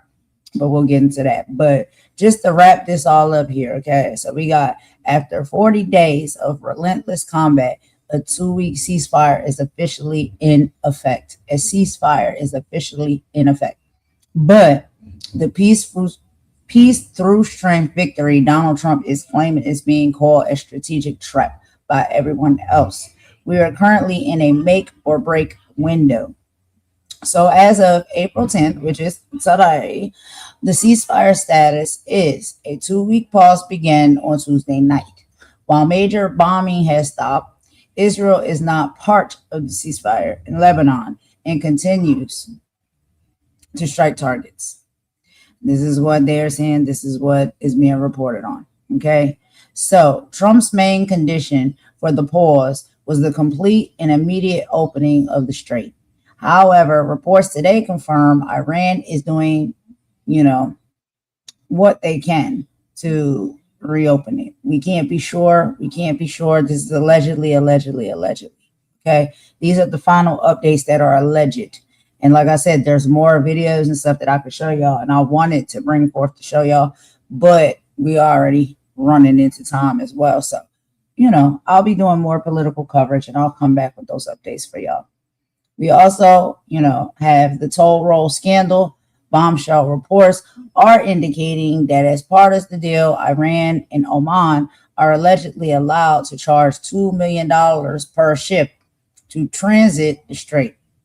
Iran is essentially turning a global waterway into a private ATM to fund some reconstruction that is actually really needed because of all of the damage that has happened in the country, right? These are the updates. These are where we at now. I'm speeding things through y'all and kind of ahead, but we'll get into the videos. Y'all keep coming back and joining me. We'll talk about it and we'll watch it together. All right. So now we have to move on, right? Because there's so much to cover in such little time. So here's the reality check. Trump is saying Iran is begging for peace, but Iran is currently charging $2 million a ship to let oil flow. Well, can we blame them? They have to find some way to put their country back together and serve and help the people, right? Because they were unnecessarily attacked for no reason. And that's my heartfelt thoughts and feelings and opinions when it comes to this. So if people got to do what they got to do, they got to do what they got to do. In this peace through strength, is this peace through strength or is this peace through payments? That's what the people are out here asking and trying to make an argument about. What I'm telling y'all is these people have been attacked for no reason. People have lost their lives. Now that money ain't going to bring back the lives that's lost. They have torn apart these people's cities and these people's homes, and it has to be rebuilt somehow. And if you want to play nasty work with people and wager things, then to me, honestly, I do not see the issue with it. You was messing with them people for no reason. You have done torment over their country and the cities and their homes and the places and spaces where they live. And now they have to figure out how they're going to pick up the pieces and rebuild and start again. And so if it comes to them, maybe charging $2 million a ship to let oil go to other places and spaces, especially when it comes to the United States, you shouldn't have messed with them. You shouldn't have tried to attack them and bully them for no reason because you feel like you can do so. And so now that they're wagering what they have, right, to get what they need to rebuild and be stable, I don't think there's nothing wrong with that. But y'all let me know what y'all think. So we got J.D. Vance heading to Pakistan to make or break negotiations. The world is now going to be watching to see, is Trump going to pull the trigger on the fresh strikes if the Saturday deadline isn't met, right? So there's supposed to be a deadline that they have coming up for this ceasefire, right, and this agreement. And so now basically we're waiting to see what is Trump going to do now after he start kicking and screaming and being like a child that's having a tantrum. What next is he going to do? That's what the people are worried about, and we should be worried about and fearful about. Because if we're going to stop these wars and we're going to stop this endless abuse and attacks on each other, then you need to just sit down and quit. You know what I'm saying? Like, don't just keep upping the ante and doing this and doing that and doing this and doing that and keeping it going. That's not going to fix the problem, right? And so that's basically what we're up in arms to see what's going to happen next, because there's lies like we already reported on. He's lying and saying he's got the upper hand and he's winning and the U.S. is winning the war, boop, boop, boop, or the negotiations. And that's not what it is. They're telling you that they got the upper hand over you. And so basically people are just saying, well, what are you going to do now that you know that? They got the upper hand over you. Are you just going to have another temper tantrum and up the ante and continue what you're doing that you never should have started doing in the first place? Or are you just going to dead the mess and keep it pushing? We're tired now. The people are tired. And that's what it is. Thank you, V-Love. I agree. No to this senseless war. Nope. I don't support Trump and his shenanigans at all. Either, Maria. You know? And it's like, it is embarrassing because, yeah, you know, I live here in the U.S. I don't know who else may be here in the chat that's in the U.S. as well, outside from my mom. But it's embarrassing. I don't want nobody like this to be representing the country for us and representing us as American people. I don't like what this person in this administration is doing to other people in countries. It's not right. It's not right. And I'm sick of it. I'm very sick and tired of it. And it's just like, it has to end. And when it comes to, you know, our spiritual beliefs and stuff like that, I'm praying. I know a lot of y'all are out there praying as well. And we are seeing some shifts and changes being made, you know, as they can to fix this. But I'll tell you, in the end, it will be fixed because the good and the light always wins over the dark and the evil. So it will be fixed, but sometimes it just takes a little bit. But we know we're getting there. But enough is enough. Not to say any of it was ever warranted or needed or necessary anyway. But this is, no, we're done with this. We're not doing this. Stop it now. And it's on its way to be stopped. So moving on from that, y'all, we're going to go ahead and get into Melania. Let me just have to take a quick song break. I'm sorry. I apologize. Y'all rock with me, kick it with me, stay with me. We take a quick song break. And then when we come back, now we got to see on the other side of the coin what Melania is over there doing, child, because she doing her mess too. So we're going to get into that next. Okay. Let me go ahead and play this song real quick for us, and we will be right back.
Just wage to earn. These are the needs, the bedrock and the base, the sacred ground of the whole human race. But the screaming and selling something cheap, while the real world babies cry themselves to sleep. We are human, blood and bone and soul, with a right to be loved, a right to be made whole. This is our story, this is our sacred song. In the eyes of the Creator is where we all belong. We are human, with more beyond the hate purposes and the loaded dice. We're human, worth more than they can prize. Beyond the hateful whispers and the loaded dice.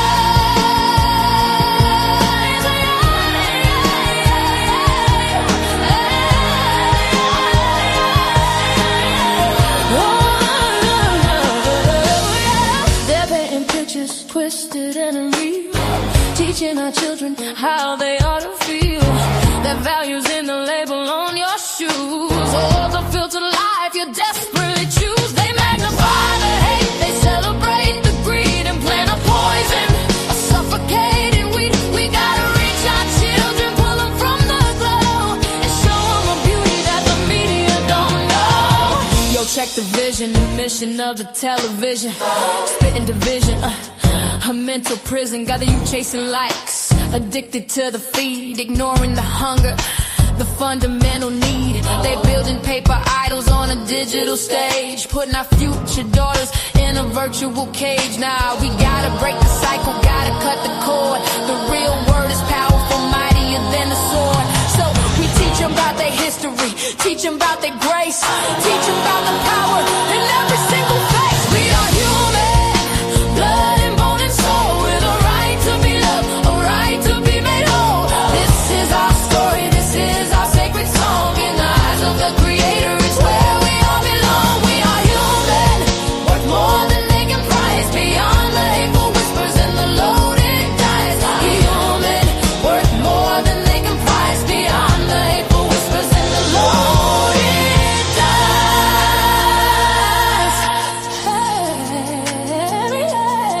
We will build a world where every voice is heard and valued. Yeah.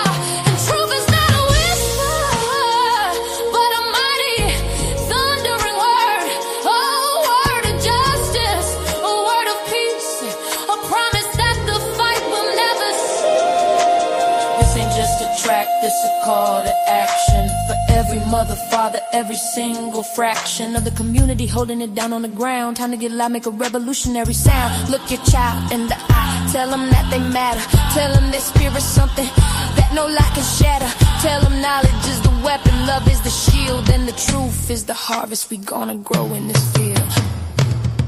Yeah! We are human! Yes, we are!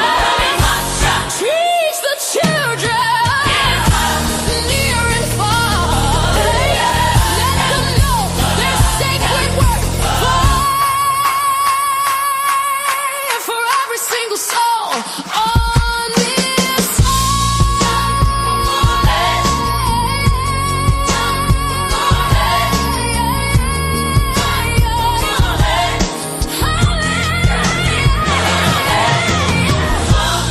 a right to live, a gift to get it.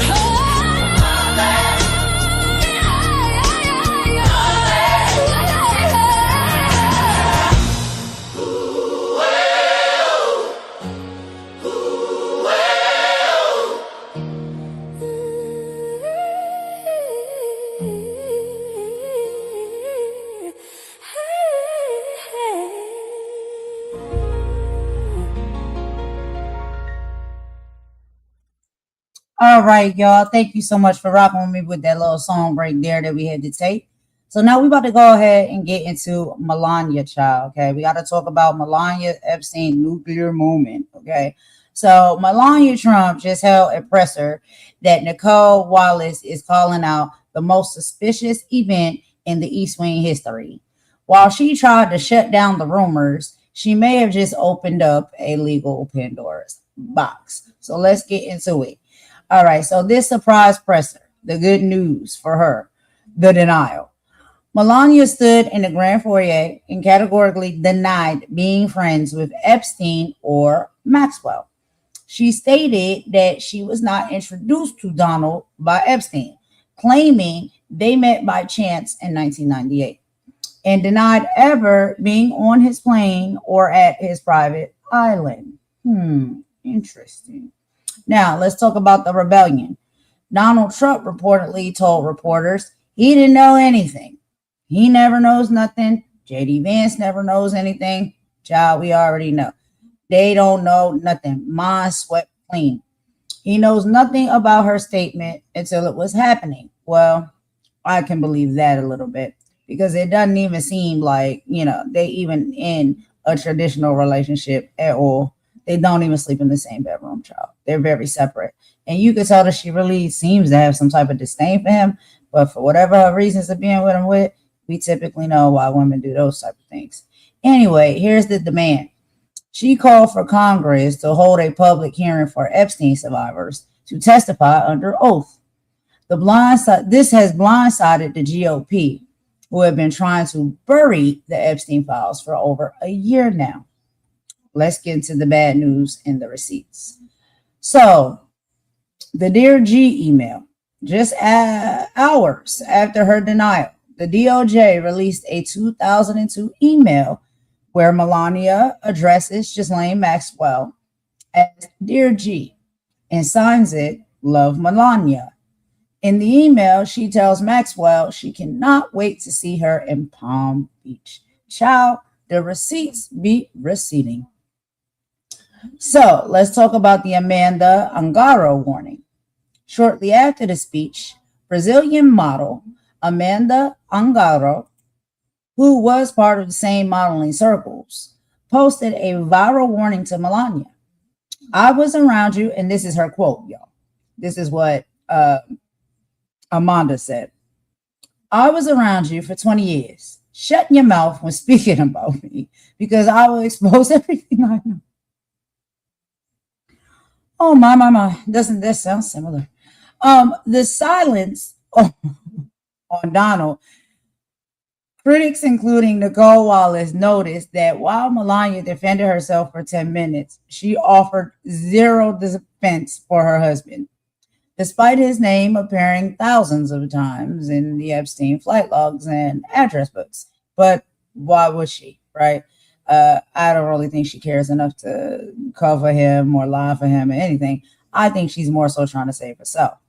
Typical woman, typical style.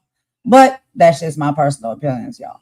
So then we got to talk about Nicole Wallace's BS meter.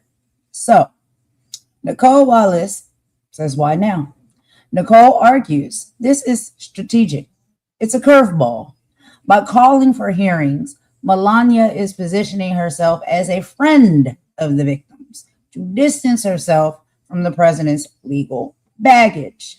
What is the strategy? Well, analysts believe Melania is lawyering up through public relations, sensing that the full unredacted Epstein files set for release later this month, y'all, contain information that she can just no longer ignore. So she's trying to get ahead of the conspiracy and the expose. So let's get into it, all right? Let's play a little bit of this video right here. This is from, excuse me, y'all, Brian Michael told him, if I'm saying his name right, call him, and he's going to be talking about the first lady in hot water, child, okay?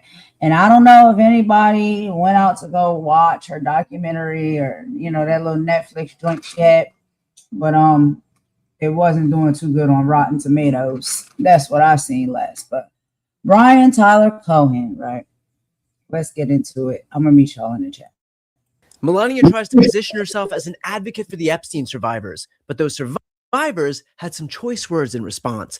This is just another day. By now, everyone has seen Melania's address to the nation about Epstein, saying that the survivors should be allowed to come forward and testify. But now Epstein's survivors have issued a response. Survivors have already shown extraordinary courage by coming forward, filing reports, and giving testimony. Asking more of them now is a deflection of responsibility, not justice. First Lady Melania Trump is now shifting the burden onto survivors under politicized conditions that protect those with power. It also diverts attention from Pam Bondi. Good for them. And I have to say, this is all pretty wild, mostly because it's rare that someone with the last name Trump is asking women to speak more. But how did we even get here? Today was pretty much feeling like all others, sitting around waiting for our current president to stub his toe and once again threaten to commit war crimes. But then this happened. Good afternoon. The lies linking me with the disgraceful Jeffrey Epstein need to end today. I'm gonna be honest here. I can't tell which one of us just woke up from a coma. Are there new assertions about Melania and Epstein that I didn't know about? Or did she just wake up to discover that she's in a bunch of pictures with a pedophile? Part of me feels like the next words out of Melania's mouth are gonna be, also, I would like to congratulate Taylor and Travis on their engagement, as well as welcome Katy Perry back from space. But let's just hear her out. The individuals lying about me are devoid of ethical standards, humility, and respect. I do not object to their ignorance, but rather I reject their mean-spirited attempts to defame my reputation. I hate to say it, but this type of rhetoric is a little underwhelming coming from someone with the last name Trump.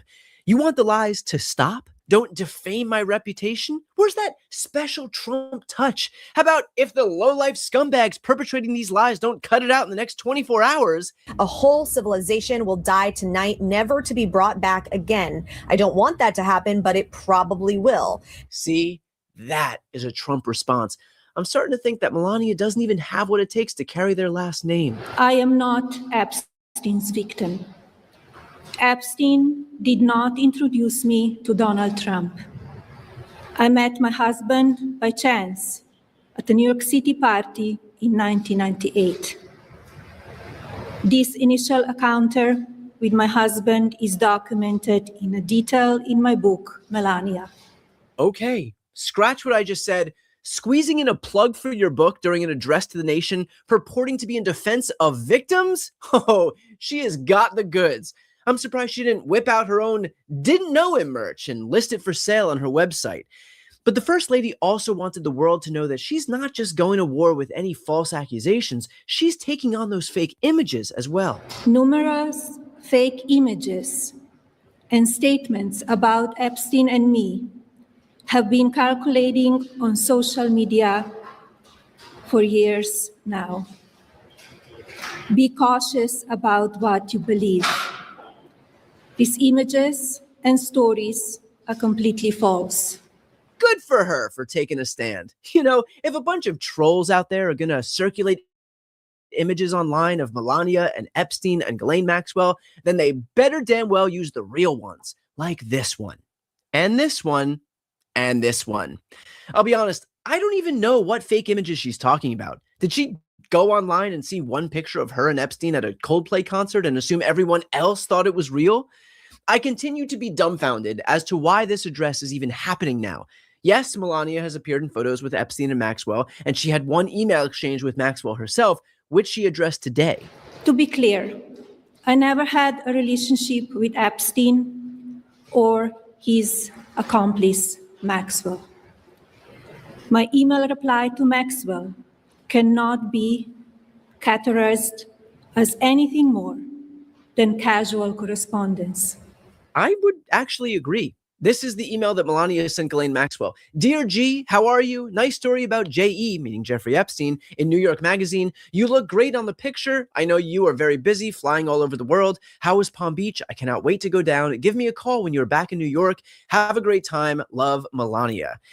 If you're looking to point to a correspondence between you and someone involved in a sex trafficking ring that absolves you of guilt, I'd say that is a fine example. Whereas this one, not so much. So Melania, who to this day has not been accused of being an accomplice, gives a speech to the nation to say that she is not an accomplice to Epstein and Maxwell, apparently answering a question we didn't know we should be asking, but are suddenly now also asking. But she doesn't stop there. Now is the time for Congress to act. Epstein was not alone. Several prominent male executives resigned from their powerful positions after this matter became widely politicized. Of course, this doesn't amount to guilt, but we still must work openly and transparently to uncover the truth. Okay, I was joking before, but now I really believe that she just woke up from a coma. Congress needs to act. They literally passed a law that her husband signed and continues to violate. Of the 6 million Epstein files, 3 million of them have not been released. The DOJ released names of the victims while redacting names of the co-conspirators. Pam Bondi is refusing to testify. And just last week, the new attorney general said this. To the extent that the Epstein files was a part of the past year of this Justice Department, it should not be a part of anything going forward. Don't you see what's happened here today? The entire administration killed the Epstein files, but Melania's speech resurrected it. It wasn't an act of politics. It was an act of God. But when it comes to my confusion as to why Melania chose to speak out today of all days, I take solace in the fact that I'm not alone. These remarks kind of came out of the blue. This was not something that the First Lady's office had teed up or previewed in any way before she was giving those remarks, just saying that she was coming out today at the White House to make an announcement. This one was unexpected. Well, this really came out of left field a lot.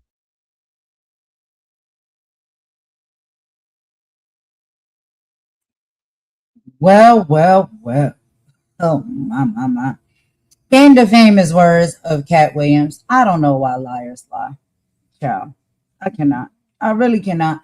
Like, we really supposed to sit up here and you really think anybody is going to believe or eat up anything that's coming out this woman's mouth? This is crazy to me. So she gave a 10-minute speech at the White House that was basically, let's just say, the political version of, and y'all know this my girl now, so I ain't coming at her, but the Mariah Carey famous meme, I don't know her. But child, the DOJ just dropped the receipts. And let's just say the Dear G email is a lot more than casual correspondence. So how can you sit up here and try to lie to our face like this? Melania stood at the podium. She's standing there. We're watching her in real time right now. Well, you know, I'm showing y'all the video. But she stood up there at that podium and said her email to Ghislaine Maxwell was just a trivial note and a casual correspondence. The DOJ released the actual email from October 23rd, 2002.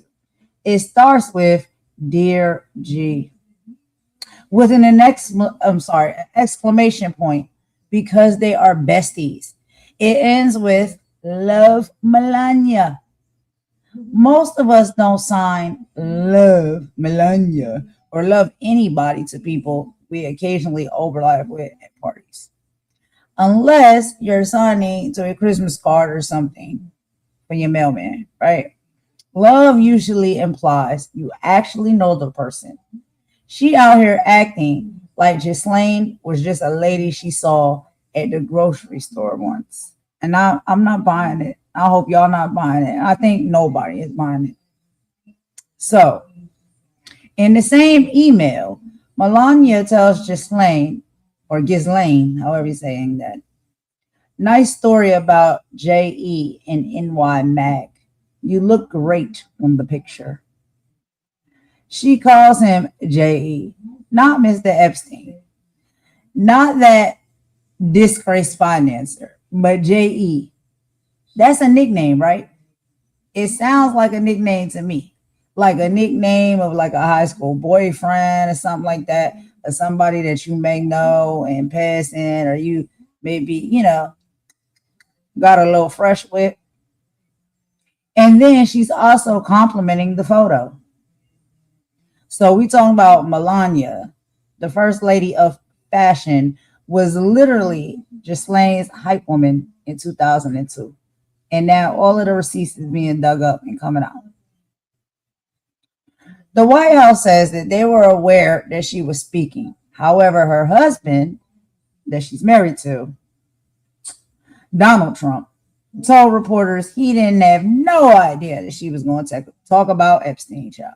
He ain't know nothing about it. Now, could he be lying or could he be telling the truth? Well, the way their relationship worked, we can't be sure, because it's not far-fetched for me to believe that he didn't know what she doing and how she moving and operating.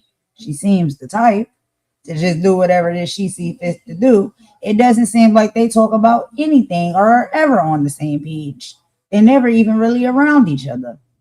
But y'all out there who are married, and let's just say happily, okay, just for the sake of argument. If you're happily married, imagine your wife going on national TV to talk about the one topic you've been trying to bury and make disappear for 10 years. And she didn't even tell you that she was going to do that. That's not a press conference. That's a first lady divorce soft launch. Like, at what point do we see that these people are all actors and actresses? That's not a marriage. She spent 10 minutes defending herself and 0 seconds at all, defending her highly under fire husband, Donald Trump. She basically said, I'm clean, but good luck with those 2,000 mentions in the flight logs, honey. You on your own. Child, you cannot make this stuff up. You cannot make it up. So basically, we see what the dynamic of that marriage is. Anyway, so then we have Amanda, who has now entered the chat, and these receipts. So Brazilian model Amanda Angaro posted on X right after that speech and says to Melania, I was around you for 20 years. Shut your mouth, because I will expose everything I know about you.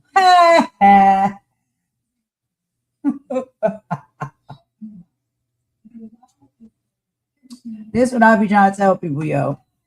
When people got the receipts, how dare you try and lie? How dare you?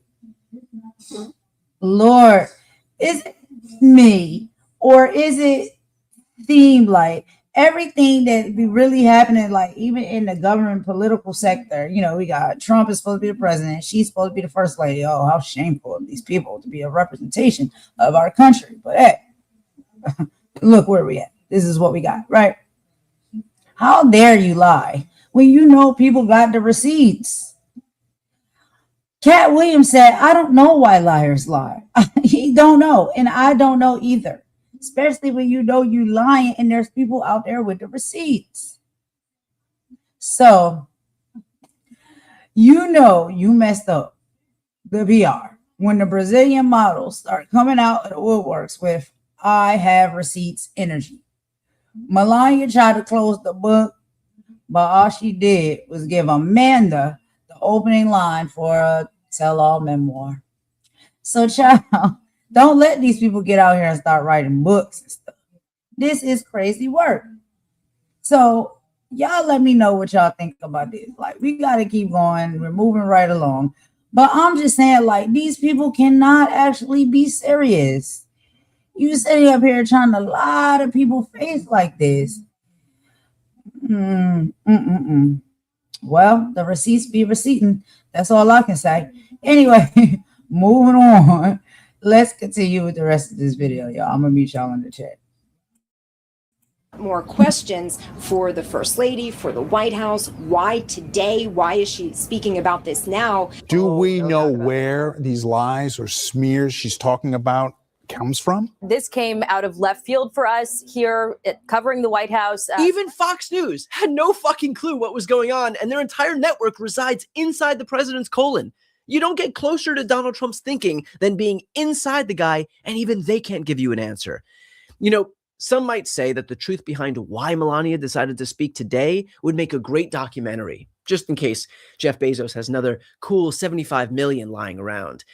But this is how the Trump White House rolls. From the outside, it might look sloppy, chaotic, disorganized, unprofessional, and ludicrously incompetent, but on the inside, each and every move is perfectly crafted in great detail. They just got off a very quick call before we went to air with President Trump, who said he was in the middle of a war meeting and that he couldn't talk for very long and had to go, but that actually he had no prior knowledge to the topic that Melania Trump, his wife, was going to be touching upon today in her statement. Oof. Donald Trump didn't know that Melania was giving that press conference? I think the First Lady might want to invest in her own permanent umbrella. The reality is, if Melania's press conference did one thing today, it was highlight how incredibly corrupt her husband's administration and practically the entire Republican Party has been this whole time. Melania thinks the lies need to stop. When is she going to tell this guy? That's just a hoax. The whole Epstein thing is a Democrat hoax. Melania thinks the survivors need to have their voices heard. When is she going to tell this woman? How many of you have reached out either individually or through a lawyer or representative to offer to provide testimony and evidence? All of them. And of those all of you who have reached out, how many of you were denied or ignored by the Department of Justice? All of them. Melania thinks justice needs to be served. When is she going to tell the Department of Justice? The Justice Department said today that Pam Bondi won't testify in the Jeffrey Epstein probe since she's no longer serving as Attorney General. I'm sorry, but Melania Trump suddenly calling attention to the Epstein files is like Ronald McDonald's wife coming out to warn us about the unhealthiness of fast food. We're quite aware. But the First Lady appears to be on a mission and can't be stopped. Each and every woman should have her day to tell her story in public if she wishes, and then her testimony should be permanently entered into the Congressional record. Then, and only then, we will have the truth. Wow. You know, regardless of how incredibly late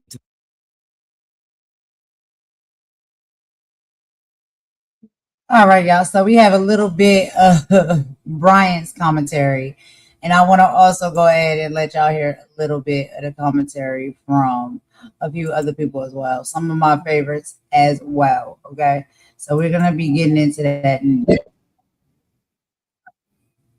First, we're going to be getting into the news report here from MS Now, right? And they basically are saying, why did she say those things? And we have some, commentary as far as Nicole reacting to Melania Trump's shocking Epstein speech. So this is going to be a quick one, y'all, from a news platform that's MS Now. And so let's go ahead and get that one up on the screen here. Because a lot of people are wondering, like, what's going on? You think you're fooling us? You're not fooling anybody, ma'am. We know that you was in those sectors, you was in those places and those spaces. We know it. And we can't be sure what happened to you. We can't be sure if you was having a good time. We can't be sure if you invited friends to come along for the journey. We don't know, but we know that you were there. That's for sure. So just to sit up there and lie and say you have nothing to do with these people, you was never there, you was never around them. Like, stop with the lies. We're sick of it. We're sick and tired of the lies and the gaslighting, and y'all playing in our face like we're dumb. We're not dumb, right? So let's go ahead and hear this news report real quick. And then after that news report, Ben, again, from the Midas Touch Network, he's got some things to expose and go in on as well. And then after we're done with that, we're going to be listening to two of my favorite girls for real that I found on YouTube. Their channels is amazing. We're going to listen to Jennifer and Pumps because they keep it real and they say all of the things that I really want to say, but sometimes can't, but they can. So let's get into it, y'all. Let's listen to this news report real quick and we'll be right back. MS Now.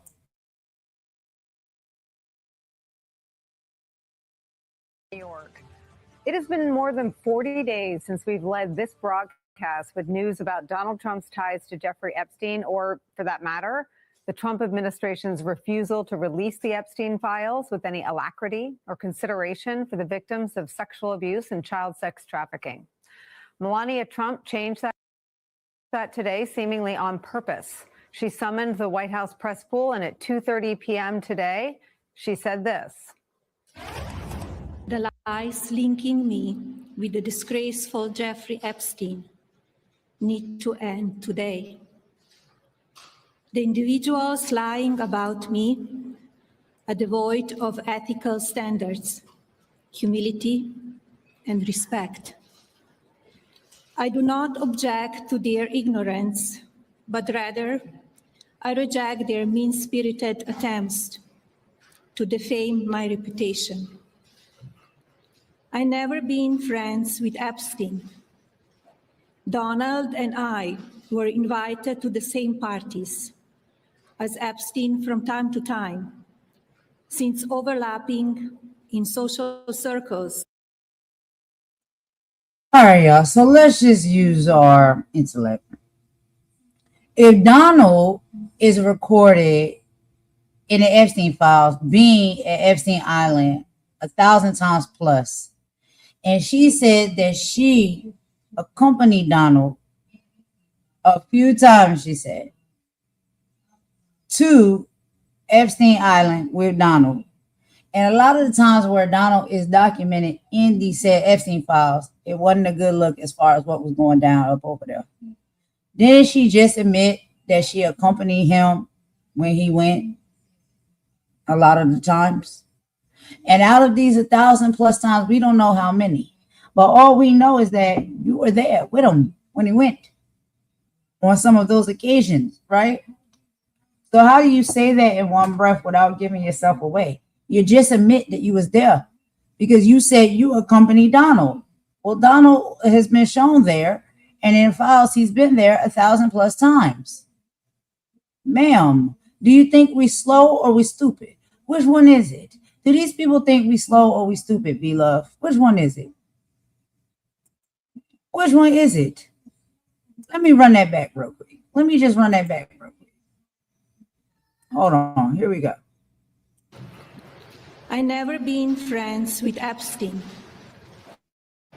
Donald and I were invited to the same parties as Epstein from time to time, since overlapping in social circles is common in New York City and Palm Beach. Ma'am, we don't care nothing about no New York City and Palm Beach. Y'all was at the parties. Y'all went there together. Donald has been listed to be there 1,000+ times. We don't know how many times out of those 1,000+ times that you accompany him, but you just admitted to the fact that at some of those times you accompany him. So you was there, right? That's what we saying. Let's read between the lines here. And it's not even like we got to get real Carmen Sandiego with it. It's just very basic. You're telling us all we need to know. Y'all was invited to parties. You accompanied him multiple times to go to those said parties on Epstein Island with Epstein. And most of the times that he has been there, it has been documented that some weird stuff was going down. Child, and you have personal emails and conversation with Maxwell. And you speak to her as if she's cool with you, she's your friend, you're nice, and you're real friendly with her, right? Based off of how you use your verbiage in your emails. What do you think we're stupid or we're dumb? Ma'am, please. And you can't even spit it out what you're trying to say. So please stop with the games already. We're sick and tired of liars. We are. Cat Williams said, we don't know why liars lie. I don't either. I don't. Because half of the time they get up there and confess to you exactly what they did while in midst trying to lie. Makes no sense. People are dumb. Keep going, girl. To be clear, I never had a relationship with Epstein or his accomplice, Maxwell.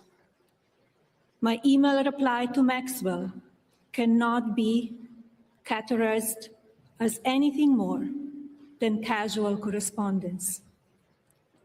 My polite reply to her email doesn't amount to anything more than a trivial note. I am not Epstein's victim. Epstein did not introduce me to Donald Trump. I met my husband by chance at a New York City party in 1998. By chance, in the New York City party in 1998. I met my husband by chance. Okay. All right. Mm-hmm. We don't care. We don't care about any of that. We're talking about the files, the evidence, receipts, and the proof. And you just came out your own mouth and said you accompanied that man to Epstein parties. Period. That's all we need to know. Thank you. We don't have to be so extra, read all about it. Just whatever the heck it is you saying, it literally gives us all we need to know. You went to the Epstein parties with him. And a lot of time he was at those parties. It has been reported now from the files that weird things was going on. And while those said weird things was going on, we can't say if you participated in any of them, but at least at some point in time, you were there. Because you accompany him to those parties. And you said that out your own mouth. So who is the liar? To be clear, none of those things, nothing about Melania Trump, was the Epstein headline that was dogging Donald Trump in the days immediately leading up to the start of the war he began with Iran. In those days, it was news of a woman who alleged sexual and physical assault by Donald Trump when she was a child. That story was all over the news, including in right-wing outlets. Importantly, it's a story that Donald Trump denies. But today, for reasons that aren't completely clear, Melania Trump grabbed the Klieg lights and thrust them back, not just to Donald Trump's ties to Jeffrey Epstein, but her own. with this. Be cautious about what you believe. These images and stories are completely false. I'm not a witness or a named witness in connection with any of Epstein's crimes. My name has never appeared in court documents, depositions, victim statements, or FBI in interviews surrounding the Epstein matter. I have never had any knowledge of Epstein abuse of his victims. I was never involved in any capacity. I was not a participant, was never on Epstein's plane, and never visited his private island. I have never been legally accused or convinced of a crime in connection with Epstein's sex trafficking, abuse of minors, and other repulsive behavior. Question we have today is, why did she say those things? And why today? Those questions at Breaking News is where we start today. Washington correspondent and host of the Weekend AM, Jackie Alamany, joins us from the North Lawn of the White House. Also joining us, New York Times White House correspondent Luke Broadwater's here. We'll be joined in a couple minutes by the ranking member of the House Oversight Committee, Democratic Congressman Robert Garcia. Jackie Alamany, I start with you. Why did this happen, and why did she say those things? Yeah, Nicole, that is the question that we're all asking today. In fact, I just got off a very quick call before we went to air with President Trump, who said he was in the middle of. All right, y'all. So hold on real quick. I just got to make sure, because, we have to be real careful with these things. We cannot misspeak about certain things, especially when it comes to things at this level of severity. So the parties that she said she accompanied Trump to go to was when they was in New York, right? Like the New York locations and stuff like that. It wasn't Epstein Island, okay? So I want to make sure that I put that in there, because I don't want nobody to say I'm making, false accusations about things and miscommunicating information.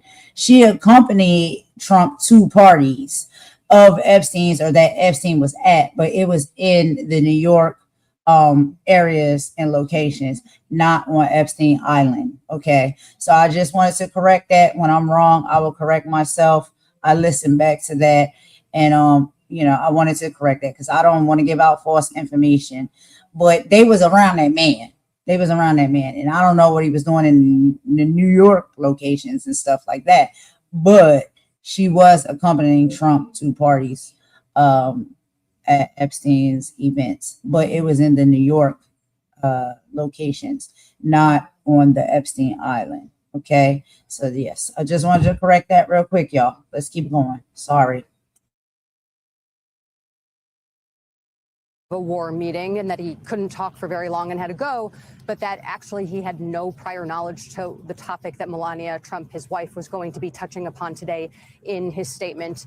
In her statement, he then repeated that he had to go, but before we hung up the phone, he said that she didn't know him, presumably referring to Jeffrey Epstein. This was a really remarkable statement that we heard from the First Lady. It was something that my colleague, Jake Traylor, when he pinged one of his White House sources, said that many people in the building were not prepared for this. She also called on a public hearing that centered around Epstein's victims. This is a sea change from the message that we've been hearing from the White House, specifically from President Trump. The last time he was asked about this, he actually scolded a reporter. The reporter at the time was CNN's Caitlin Collins, scolded her for even asking the question, and then said it was a time for the country to move on. So again, lots of questions here about the timing of this, why this is a president who in the past has preempted negative stories about him. Just a month ago, he posted very negatively about New York Times reporter Maggie Haberman. Recently, actually just 2 days ago, a very detailed report about occurrences in the Situation Room, some of the decision making that was going on in the lead up to the U.S. going to the war with Iran was published. It's unclear if that was a direct preempt of that reporting, but needless to say, this is someone who does not hold back when it comes to attacking and criticizing reporters for coverage that they don't like. But I did get off the phone as well with Stephanie Grisham, who is the former secretary to First Lady Melania Trump in the first administration. And she said that whatever was the impetus for the First Lady deciding to take to the camera to do this on a day like today, when none of us are talking about Epstein, we are all here focused on the war with Iran. That really is the news at hand today, that it must be something really serious that she didn't decide to put out a statement and decided to hold an on-camera statement as well, where she summoned reporters to witness this statement. Jackie, Stephanie Grisham might know the answer to this, and I'm not sure if she shared it, but has she done this before? I mean, who has accused? She said, quote, "I've never been accused of a crime." Who's accused Melania Trump of a crime? No one has. And there was a lack of specificity in the statement that the First Lady made, which is why there's really so many unanswered questions here. I touched base with a bunch of sources. Wow. Now, that was a very good question, right? Because the question was, who has actually accused her of a crime?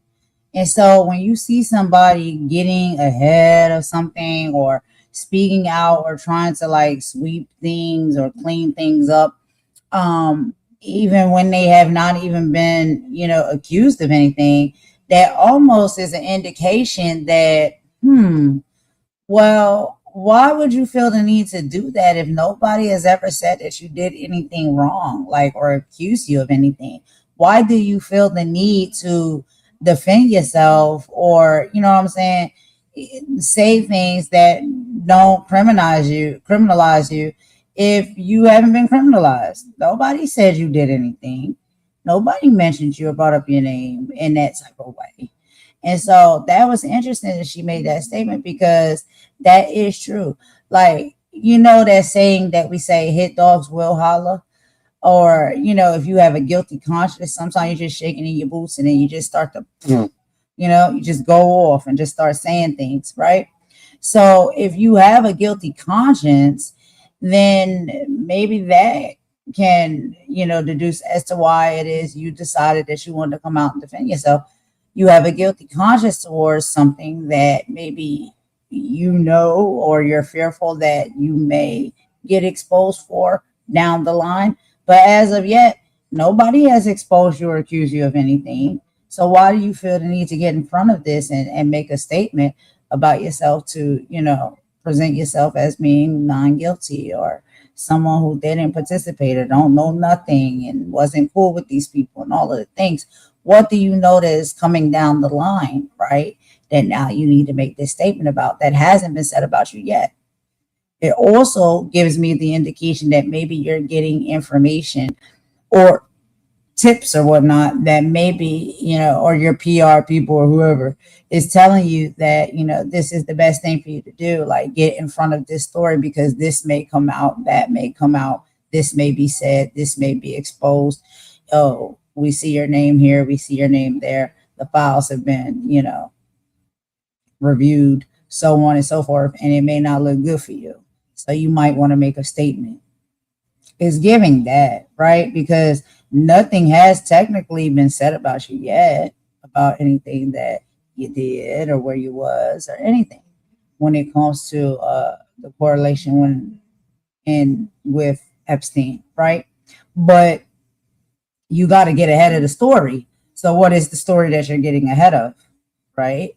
When it comes to you now making this statement and doing this press conference, right?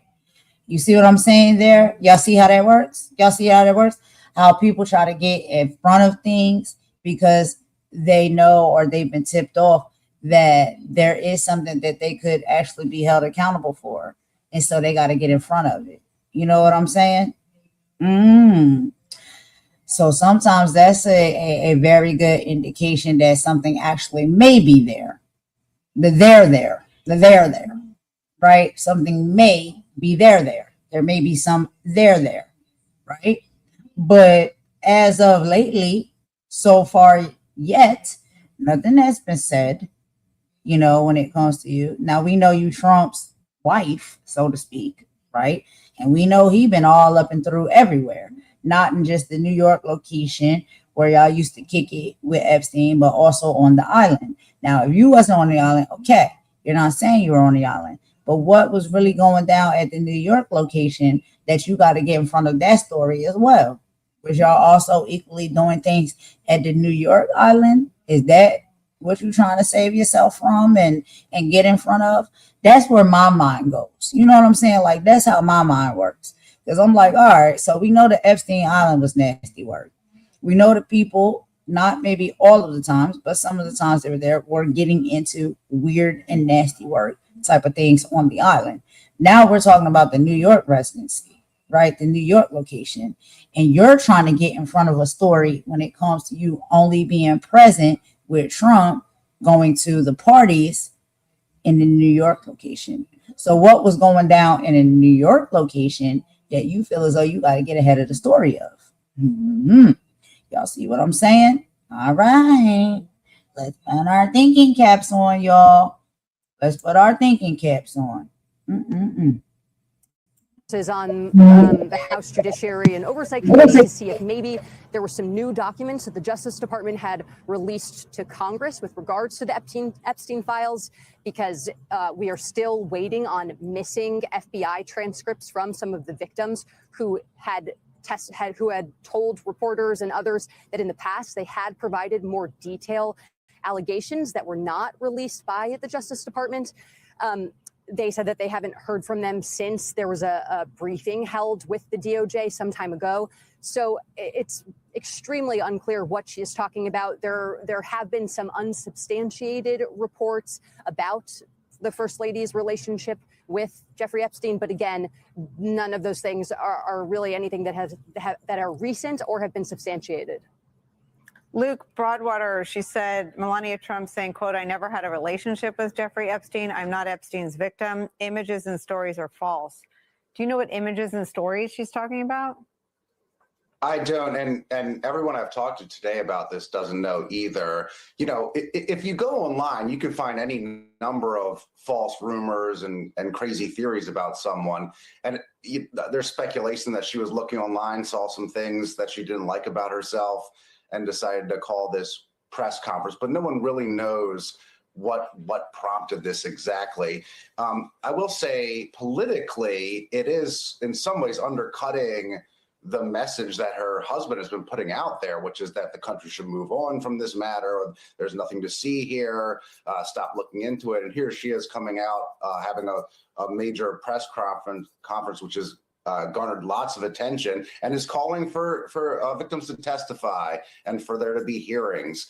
So it's a very, very different message that she came out on her own and did it without Donald Trump by her side. So you know, politically, it's very interesting what's happening here between the president and the first lady and their diverging messages. Stay with us, both of you. I want to bring in Democratic Congressman Robert Garcia of California. He's a ranking member of the House Oversight Committee. Are you in possession of any materials that haven't been released to the public yet that suggest any of the things Melania Trump today denied? Quote, "I never had a relationship with Epstein." Quote, "I'm not Epstein's victim." Quote, "I'm not a witness or a victim to any crimes." Quote, "I have never been accused of a crime." We're not. And I'll just start by saying that this kind of press conference that the First Lady just had was pretty stunning for a variety of reasons. First is she is publicly calling for a hearing with survivors that we have been asking for months and have been told every time that it wasn't possible. Chairman Comer has not scheduled it. This is the same administration that has called this investigation a hoax. I mean, just a day ago, the acting attorney general, Todd Blanche, said that the DOJ was not moving forward on any part of the Epstein investigation. This has been an investigation the White House has pushed aside. There have been efforts by survivors to meet with the White House, to meet with the DOJ. And so for the First Lady to come out and to essentially say that she is calling on this public hearing for survivors and to kind of put herself in the center of the story is something that we certainly were not expecting today, but we certainly welcome and agree with her call to hear directly from the survivors. And this pushes back against all efforts the White House has been making and really distances herself from the president and his public statements in trying to end this investigation and essentially calling it a hoax.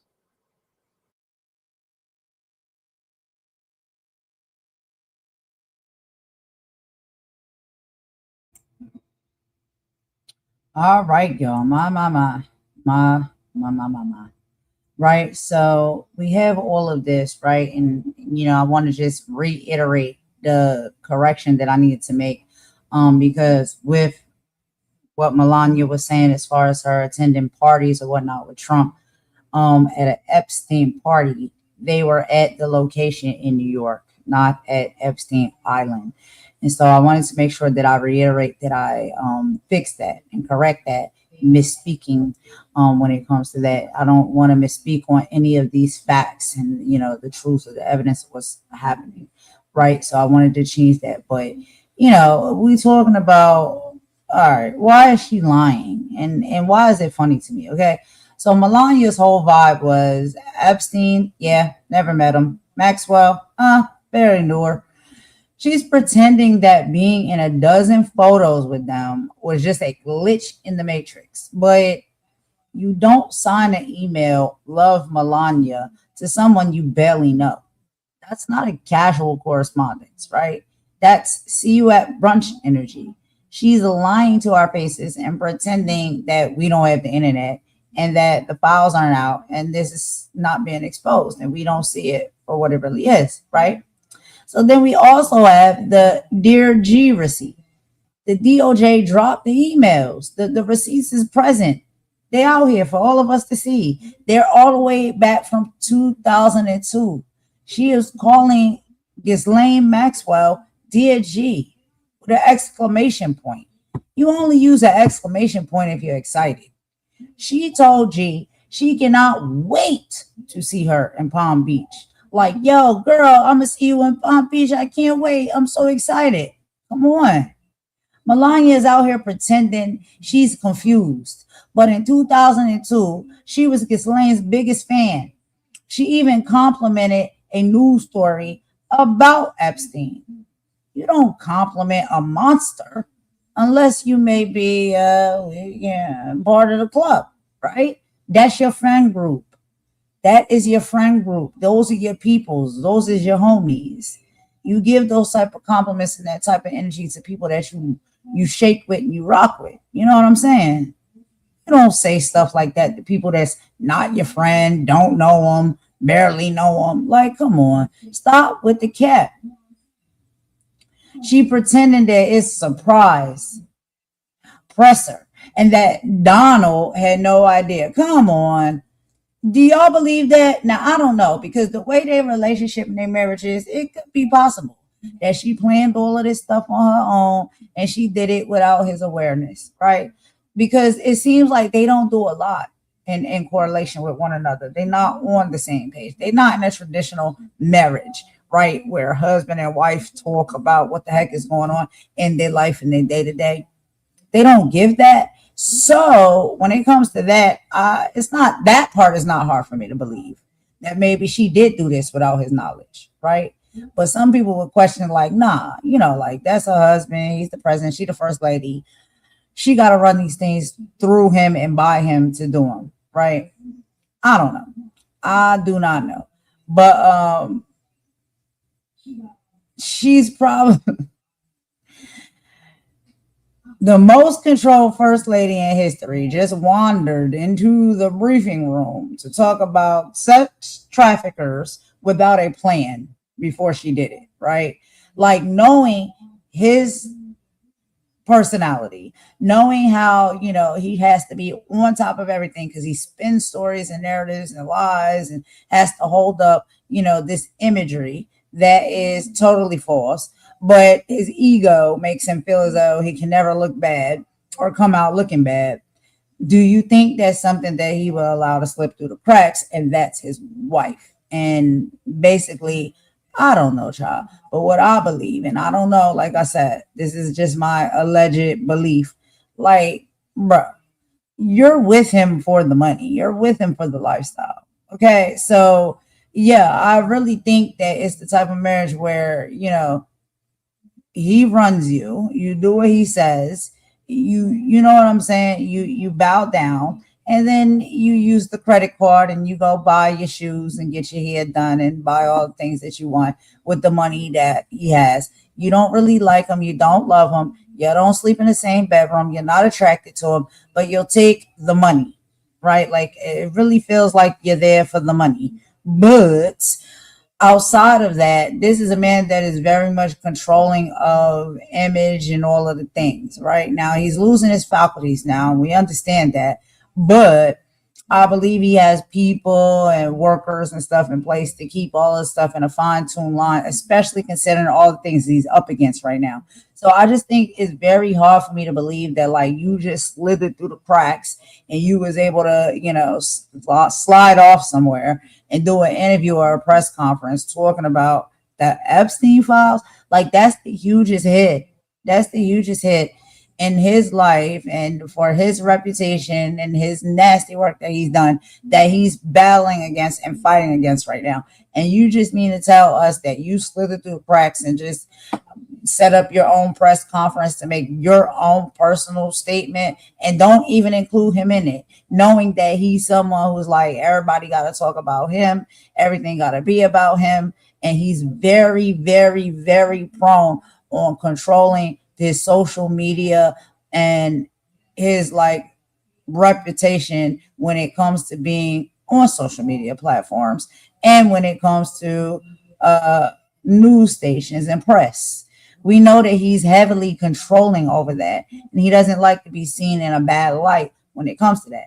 So we're supposed to think that someone like that, who has you, who is the, you know, mail-in bride, right, to just be on his arm and make him look good, even though y'all don't love each other or attract to each other or not, that he doesn't control everything that you do and you say and how you move and you operate. I can't be sure. Maybe that's not the case, but it just seems a little off to me when you know you're dealing with somebody of that caliber that moves like that and operates like that, that they wouldn't know what your plans and your attempts are to do this little secret press conference over here. You know what I mean? So you pretended to be a rebel to distance yourself from the legal fire coming for the rest of the family. You don't want nothing to do with it. You're trying to get yourself up out of there. You're playing the I'm just a concerned woman card while the 2026 midterms are breathing down his neck and you're connected to him. So it's breathing down both of y'all neck. So, and you know that all of these Epstein files is being released, and now something is just not right with it. It's a little fishy to me, y'all. Is it fishy to y'all? Because it's fishy to me. Y'all let me know what y'all think. But a lot of this is very fishy to me because I'm just like, I'm not seeing how it's going down like that. I'm really not. I don't think it would go down like that. You know what I'm saying? Like, I don't know. It just seems a little bit weird.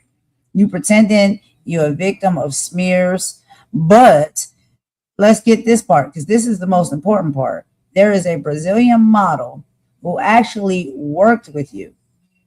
Okay? She worked with you, and she's telling you to shut up before she tells all and spills all of the tea. She's threatening you to expose 20 years of receipts. 20 years of receipts that she bear witness to, working with you and being in close proximity to you and seeing how things was getting down and going down. And you trying to pretend that this woman don't exist and what she got to say can't be true. I don't believe that. I don't believe that. You can only pretend for so long before the people that you step on start talking. Yo, this is crazy because when it comes to this, this is literally what we're seeing happening in other places and spaces. And yeah, I'll go ahead and say YouTube. But that's a whole nother conversation for another day. But when people feel squashed, they feel exited out, they didn't get their chance, they didn't get what they feel as though they deserve, they don't like you, you crossed them, boop, boop, boop, whatever, you kicked them out. Then now they start spilling all the tea. So I'm pretty sure she's come across a lot of people like that within her career and her time of being around in these places and spaces. And being around Epstein, I think, is one of the frequent places and spaces that she probably was at. And there's other people that was there to bear witness to that, that you probably did wrong, treated nasty, whatever, didn't get along with. And they have no issue exposing you and spilling the tea and telling the truth about what really went down and how you was moving and shaking and operating, period. That's how it works. Let's be real about this, you know? Let's just be real for a second. Melania is not confused. She's not blindsided. She is calculating. She is, and she sees the unredacted Epstein files. She knows that they're coming up. She knows what's about to be thrown out there next. She sees the war in Iran is falling apart. She sees the total collapse Pete Buttigieg is talking about. So what does she do? She goes out there, acts like a saint, demands public hearings. It's the ultimate, like, yo, look over here.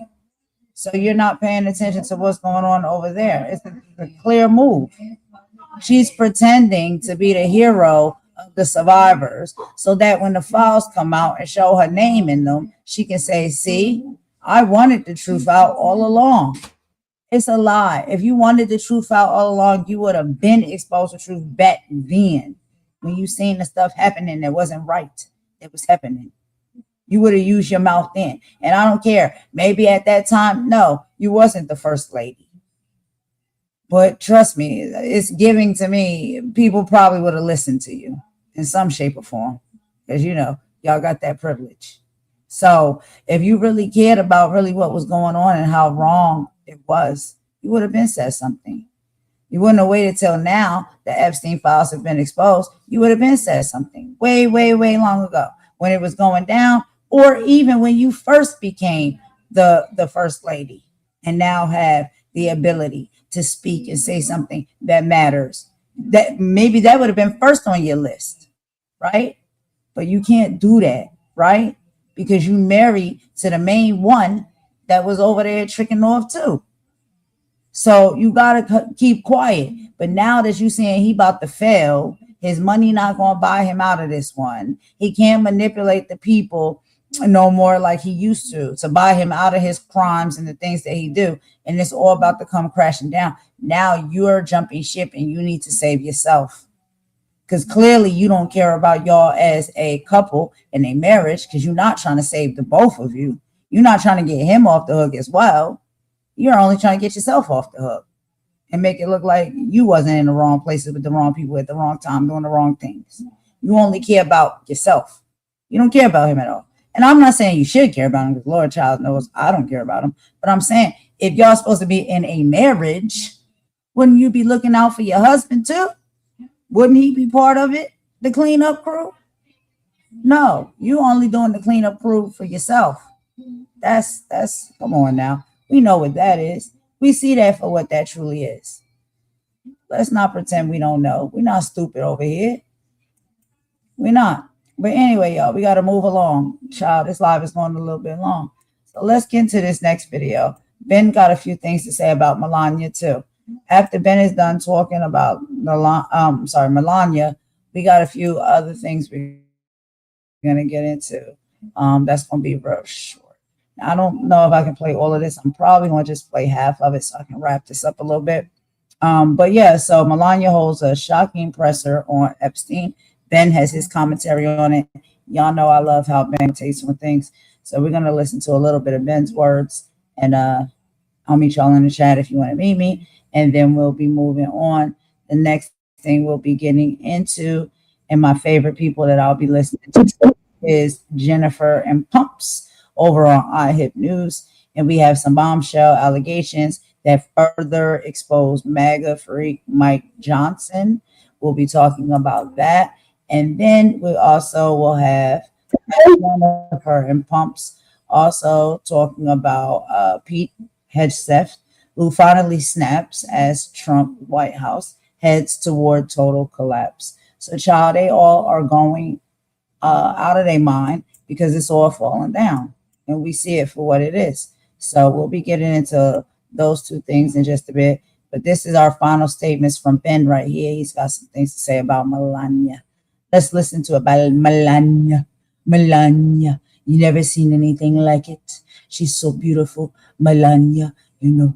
All right, let's get into it. Moments ago, Melania Trump just held a shocking press conference on the Epstein files. And Melania said that she's getting defamed by people saying that she had associations with Jeffrey Epstein and Ghislaine Maxwell. She says that there are photographs and statements and documents that are circulating about her having connections with Epstein and Ghislaine, which she says are false and are defaming her reputation. She also calls for there to be congressional hearings regarding the Epstein files, and that the victims and survivors should be permitted to testify publicly in Congress about their stories, and that all the people who are associated with Epstein, those are the people who should be exposed. The timing of this press conference from Melania Trump regarding the Epstein files, while we're looking to see if this fraudulent ceasefire that Donald Trump is talking about, is going to hold, or what the status is there, as the Strait of Hormuz is essentially still closed by Iran. Melania Trump delivers this press conference from the White House in Washington, D.C. This was very, very odd. Let me show you what went down here. Here, Melania Trump says that there are numerous fake images and statements about Epstein and me that have been percolating on social media. I'll play this clip right here. Let's play it. The first time I crossed paths with Epstein was in the year 2000 at an event Donald and I attended together. At the time, I had never met Epstein and had no knowledge of his criminal undertakings. Numerous fake images and statements about Epstein and me have been circulating on social media for years now. Be cautious about what you believe. These images and stories are completely false. I'm not a witness or a named witness in connection with any of Epstein's crimes. My name has never appeared in court documents, depositions, victim statements, or FBI interviews surrounding the Epstein matter. I have never had any knowledge of Epstein abuse of his victims. I was never involved in any... When she says things, we should just show the facts and the data, right? There lies in the Epstein files. They're in the Epstein files. There are communications between Melania and Ghislaine, like this email, October 23rd, 2002, Dear G. That's what Melania called Ghislaine. Gee, how are you? Nice story about Jeffrey Epstein in New York Magazine. That's the article where Donald Trump said that Epstein likes women on the younger side and he's a great guy. Melania goes on to say, you look great on the picture. I know you are very busy flying all over the world. How was Palm Beach? I cannot wait to go down. Give me a call when you are back in New York. Have a great time. Love, Melania. To which Ghislaine Maxwell responded with her nickname for Melania, Sweet Pea. Sweet Pea, thanks for your message. Actually, plans changed again, and I'm now on my way back to New York. I leave again on Friday, so I still do not think I have time to see you, sadly. I will try and call, though. That was their communication right there. More from this Melania press conference right here, where she says, now is the time for Congress to act. By the way, I agree it was time for Congress to act a very long time ago. But what do you think the motivations are for Melania doing this? Play this clip. UK. Now is the time for Congress to act. Epstein was not alone. Several prominent male executives resigned from their powerful positions after this matter became widely politicized. Of course, this doesn't amount to guilt, but we still must work openly and transparently to uncover the truth. I call on Congress to provide the women who have been victimized by Epstein with a public hearing specifically centered around the survivors. Give these victims their opportunity to testify under oath in front of Congress with the power of sworn testimony. Each and every woman should have her day to tell her story in public if she wishes, and then her testimony should be permanently entered into the Congressional record. Then, and only then, we will have the truth.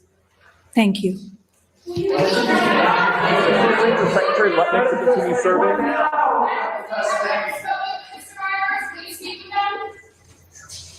As Aaron Parnas, who's on the Midas Touch Network and has his own great independent media company as well, says, the Melania Trump statement on Epstein is not just odd in timing, but it's odd in substance. The DOJ is required to interview survivors, not Congress. Melania admits others were involved with Epstein, breaking from Donald Trump and Trump's DOJ. And why now? Doing it during the war is something. I mean, this is pretty unusual stuff. I mean, are we going to be learning more stuff coming out in the pipelines? I mean, what's really going on here? Then Melania says, I've never been friends with Epstein. We're just invited to the same parties from time to time. Here, play this clip. I never been friends with Epstein. Donald and I were invited to the same parties as Epstein from time to time, since overlapping in social circles is common in New York City and Palm Beach. To be clear, I never... Then she goes on to say that the false smears about her are mean-spirited. Let's play this clip. Behavior. The false smears about me from mean-spirited and politically motivated individuals and entities looking to cause damage to my good name, to gain financially and climb politically, must stop. My attorneys and I have fought these unfounded and baseless lies with success and will continue to maintain my sound reputation without hesitation. To date, several individuals and companies have been legally obligated to publicly apologize and retract their lies about me, such as Daily Beast, James Carville, and HarperCollins UK.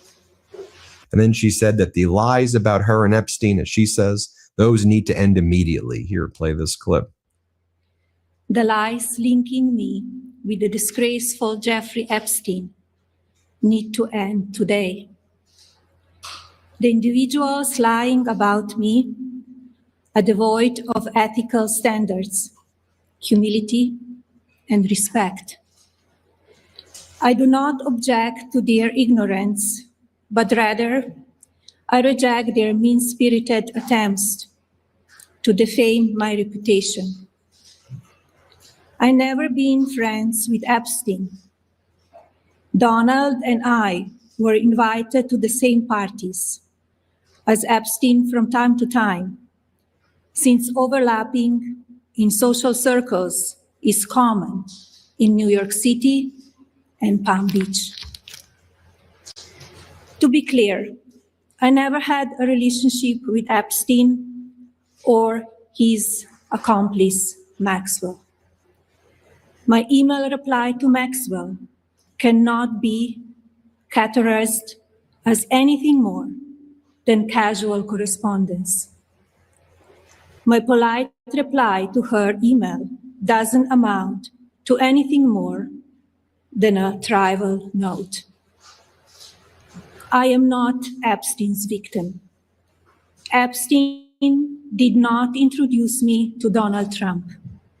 I met my husband by chance at a New York City party in 1998. This initial encounter with my husband is documented in detail in my book, Melania. I mean, we have some photos as well, just so you remember. I mean, these are real photos of Melania, Ghislaine, and Donald, Melania, Ghislaine, Jeffrey Epstein, and Donald at multiple different functions and events. There are, of course, those emails, and we know that Congress, the Republicans forced Hillary Clinton to sit for a deposition. So I don't see why Melania at this point shouldn't sit for a deposition. Ahmed Baba writes, this was so random. To my knowledge, there was no notable discourse recently about Melania's ties to Epstein. All eyes have been on the Iran war. What prompted this? Is something about to drop? Seems to me the First Lady just injected Epstein back into the news cycle unprompted.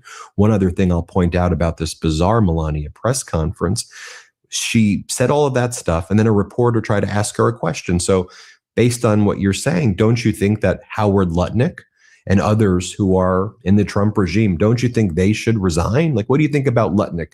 And then Melania just kind of storms out and walks away. Here, watch this. And only then we will have the truth. Thank you. Secretary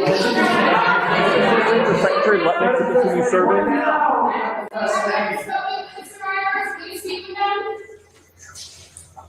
You know, one of the things, too, that's worth discussing now, we've done a lot of deep dives on Melania's dark past, raising lots of questions. You know, Melania says the way she was introduced to Donald Trump had nothing to do with Epstein, and she's threatened to sue people who say that there's a connection there, that Epstein was the person to make the introduction.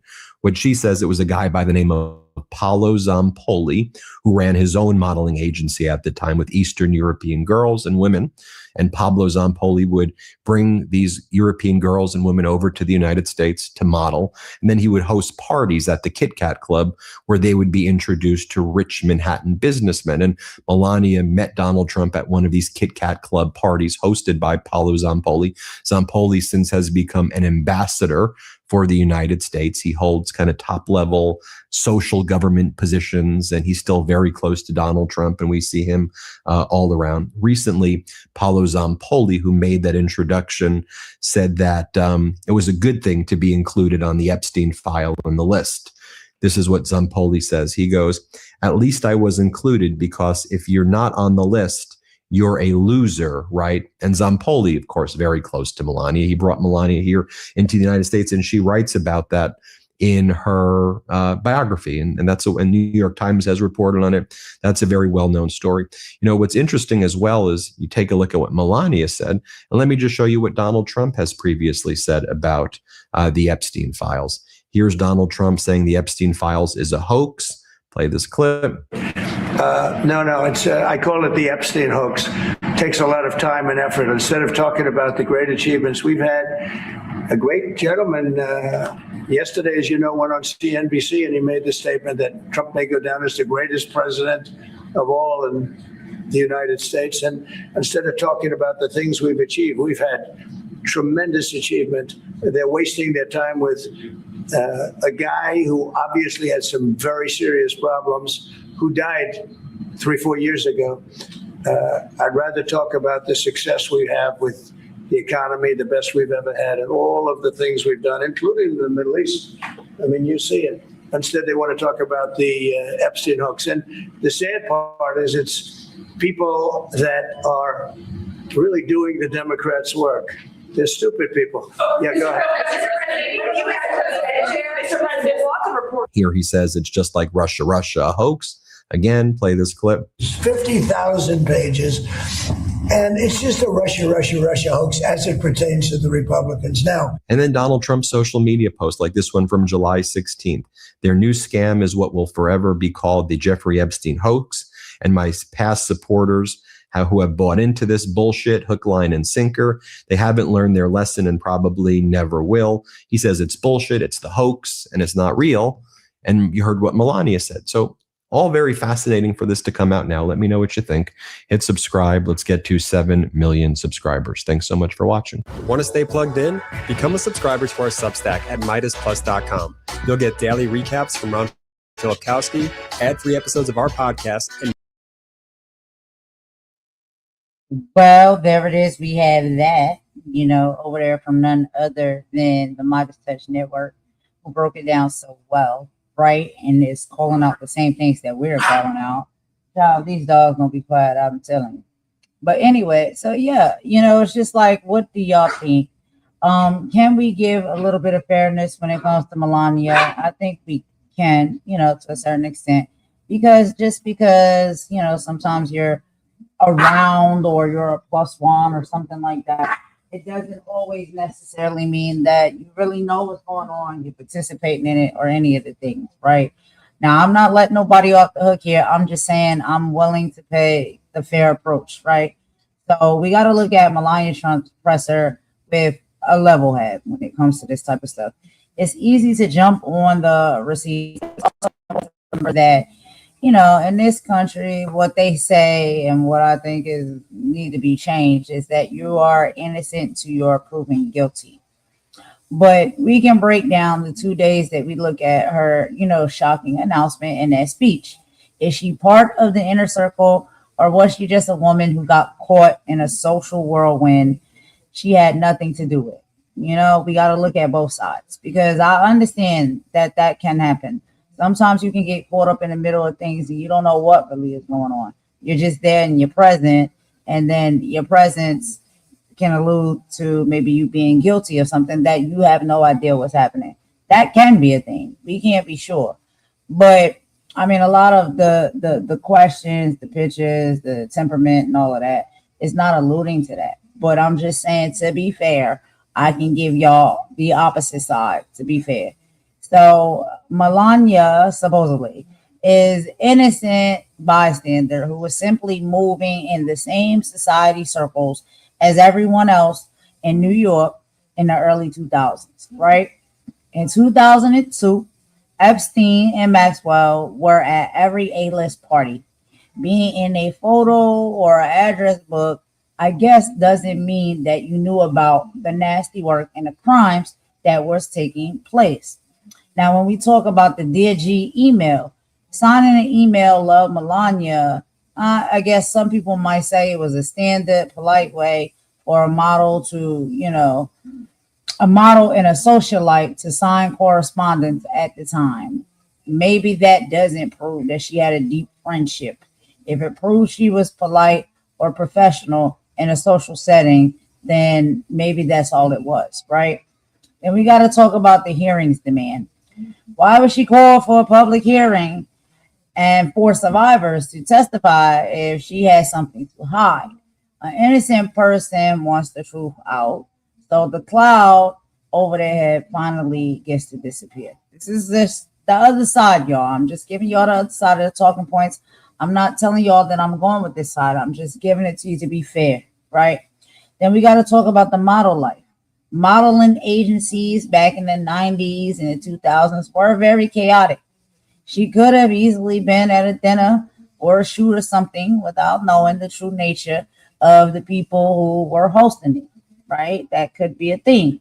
We seen what's happening, a lot, and what's been talked about, when it comes to America's Next Top Model. A lot of things are being revealed over there as well when it comes to these modeling agencies. So we don't know.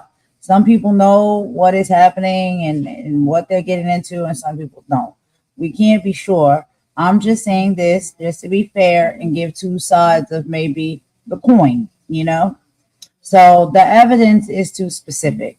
And her sudden outspokenness, it does to me seem like it's a calculated legal move to get ahead of a oncoming scandal. That's what I believe.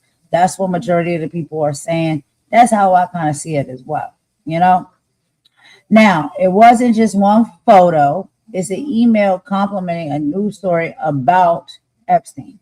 That implies she was following their lives. She was comfortable enough to use certain initials and give them these initials and nicknames.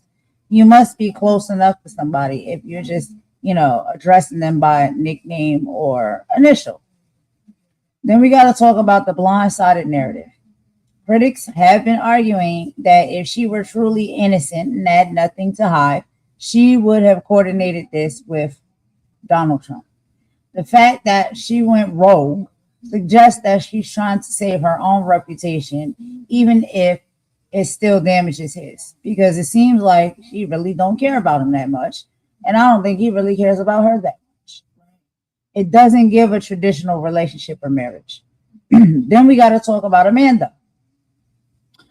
Other models from that era are specifically calling her out. Usually where there's smoke, there is fire. And these women claim to have seen the behind the scenes that the public has never saw. So we got to take that into consideration as well. So then we have strategic distractions. The timing, a lot of the time, is the biggest red flag. She came out with this story and this overtaking the media right as the Pope was condemning the war and the MAGA freak scandal was breaking. So can we say that she's a hero or a very expensive shield for the administration and her husband, which is Donald Trump? Seems like something that he will put her up to do. So, fair summary, okay? Here's where we are. On one hand, you have a woman who said she's tired of being smeared for being a polite socialite 20 years ago. She wants the survivors to talk because she knows her name won't be in the bad parts of the files. On the other hand, you got a DOJ trail that shows a level of familiarity that goes beyond just seeing someone at a party. And you have a first lady who chose the most chaotic moment in her husband's presidency to make a move that helps her but actually hurts him. I want to hear from you guys. Do y'all think Melania is a victim of a media hit job? Or do you think the Dear G emails are the smoking gun? We can be fair and we can sit on opposite sides of what we think and what we feel. It's no problem with that. But if you are a famous model in NYC, could you have met these people without knowing their secrets? Yes, it's a possibility. Does Melania calling for hearings make her look more innocent or just more technical? What do y'all think? And what is the one piece of evidence that would change your mind either way? That's what I'm curious to know. So y'all let me know what y'all think. If y'all want to do it in the live, that's fine. If you want to drop down in the comments, you can do that too. But now I want to hear a little bit from Jennifer and Pumps. I love listening to them over on the IHIP News YouTube channel and station. But before we get into that, y'all, I'm going to go ahead and I have to take a quick song break. After this song break, we'll hear a little bit from Jennifer and Pumps. And child, they give me my whole life the way they talk and break down stories. We'll get into our final topics of the day and hear a little bit from them. But let's go ahead and play this song and I'll be right back.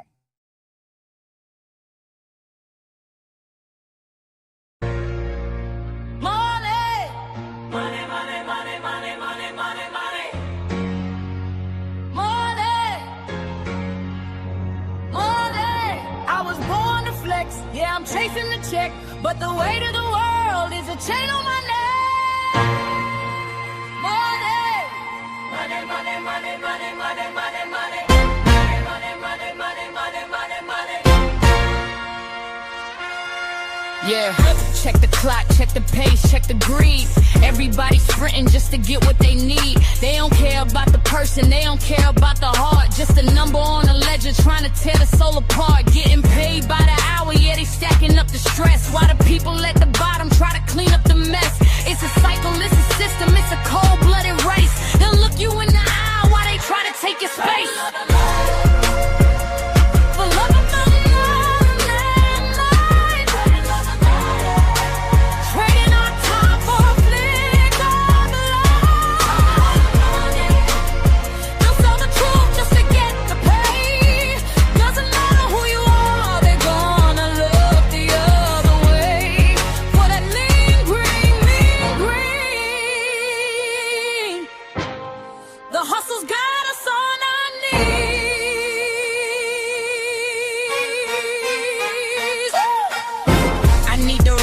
but not like that. No, I need to win, but keep the facts straight. Everybody's acting for the digital stage, selling out their spirit for a click on the page. Clickbait the drama, monetize the fake. your integrity are you willing to stake? They're getting paid to hollow out everything we seek. The bank account is heavy, but the character is weak. Check the status symbol, check the bottom line. The pressure of the climb's gonna drive us out our mind. Chasing down the bonus isn't worth the cost of time. Got to have it, I'd rather have the truth. Stop trading all our wisdom in the fire of our youth.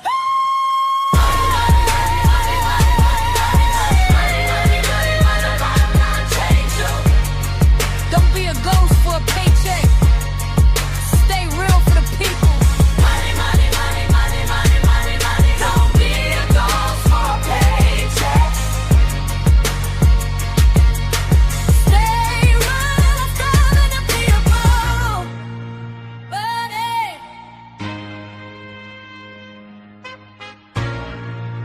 Money.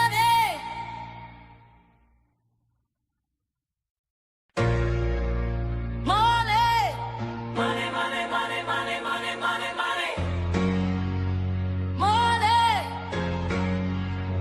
money. I was born to flex, yeah, I'm chasing the check, but the weight of the world is a chain on my neck.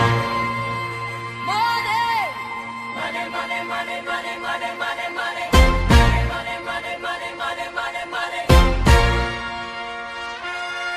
Yeah, check the clock, check the pace, check the greed. Everybody sprinting just to get what they need. They don't care about the person, they don't care about the heart. Just a number on a ledger trying to tear the soul apart. Getting paid by the hour, yeah, they stacking up the stress. Why the people at the bottom try to clean up the mess? It's a cycle, it's a system, it's a cold-blooded race. They'll look you in the eye while they try to take your space. For love of the trading our time for a flick of love. They'll sell the truth just to get the pay. Doesn't matter who you are, they're gonna look the other way. For that lean green, mean green. The hustle's got us on our knees.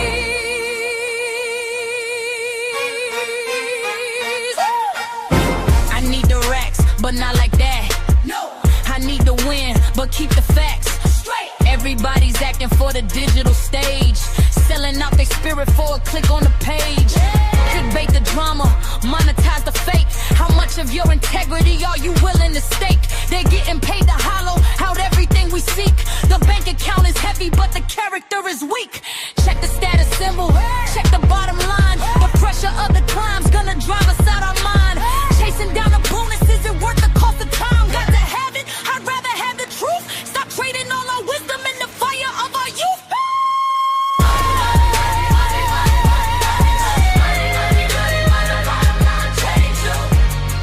Don't be a ghost for a paycheck. Stay real for the people. Money, money, money, money, money, money, money. Don't be a ghost for a paycheck. Stay real for the people. Money.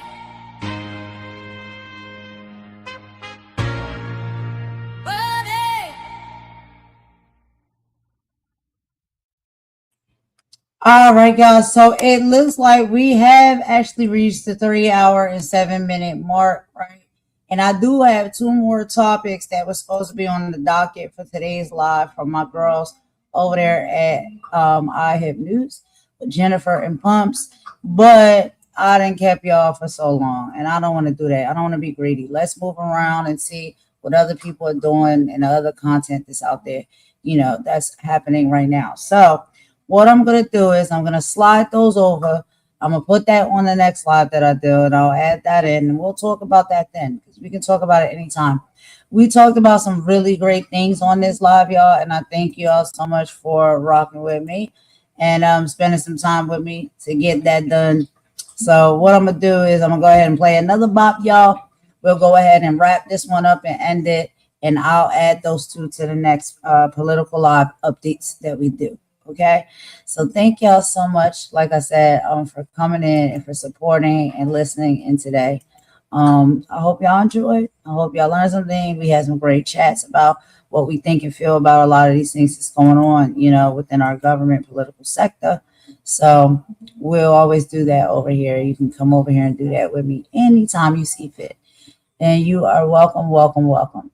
But let's go ahead and find us a nice little bop to jam to, and we'll end it. I hope everybody has a great rest of the day, whether it's morning, afternoon, evening, or night for you. It is about 5 p.m. now here for Eastern time. So it's evening. And I'm going to go ahead and get into this Friday evening, y'all. I'm going to go outside with my son. We're going to have some fun. And yeah, I will see y'all on the next one. So thank you so much. I appreciate each and every one of you. Thanks for the support. If you're watching on the replay, leave me some comments. You know, I'm going to read them. I'll respond and see what y'all think about some of the things that we discussed here on the live. But I hope everybody has a great weekend. Okay. And I pray for your safety and all of the things. I know we got a lot going on, y'all, but we'll be just fine. But that's all I got for this, y'all. Let's go ahead and end with a bop, and I'll talk to y'all on the next one. Golden out. Bye.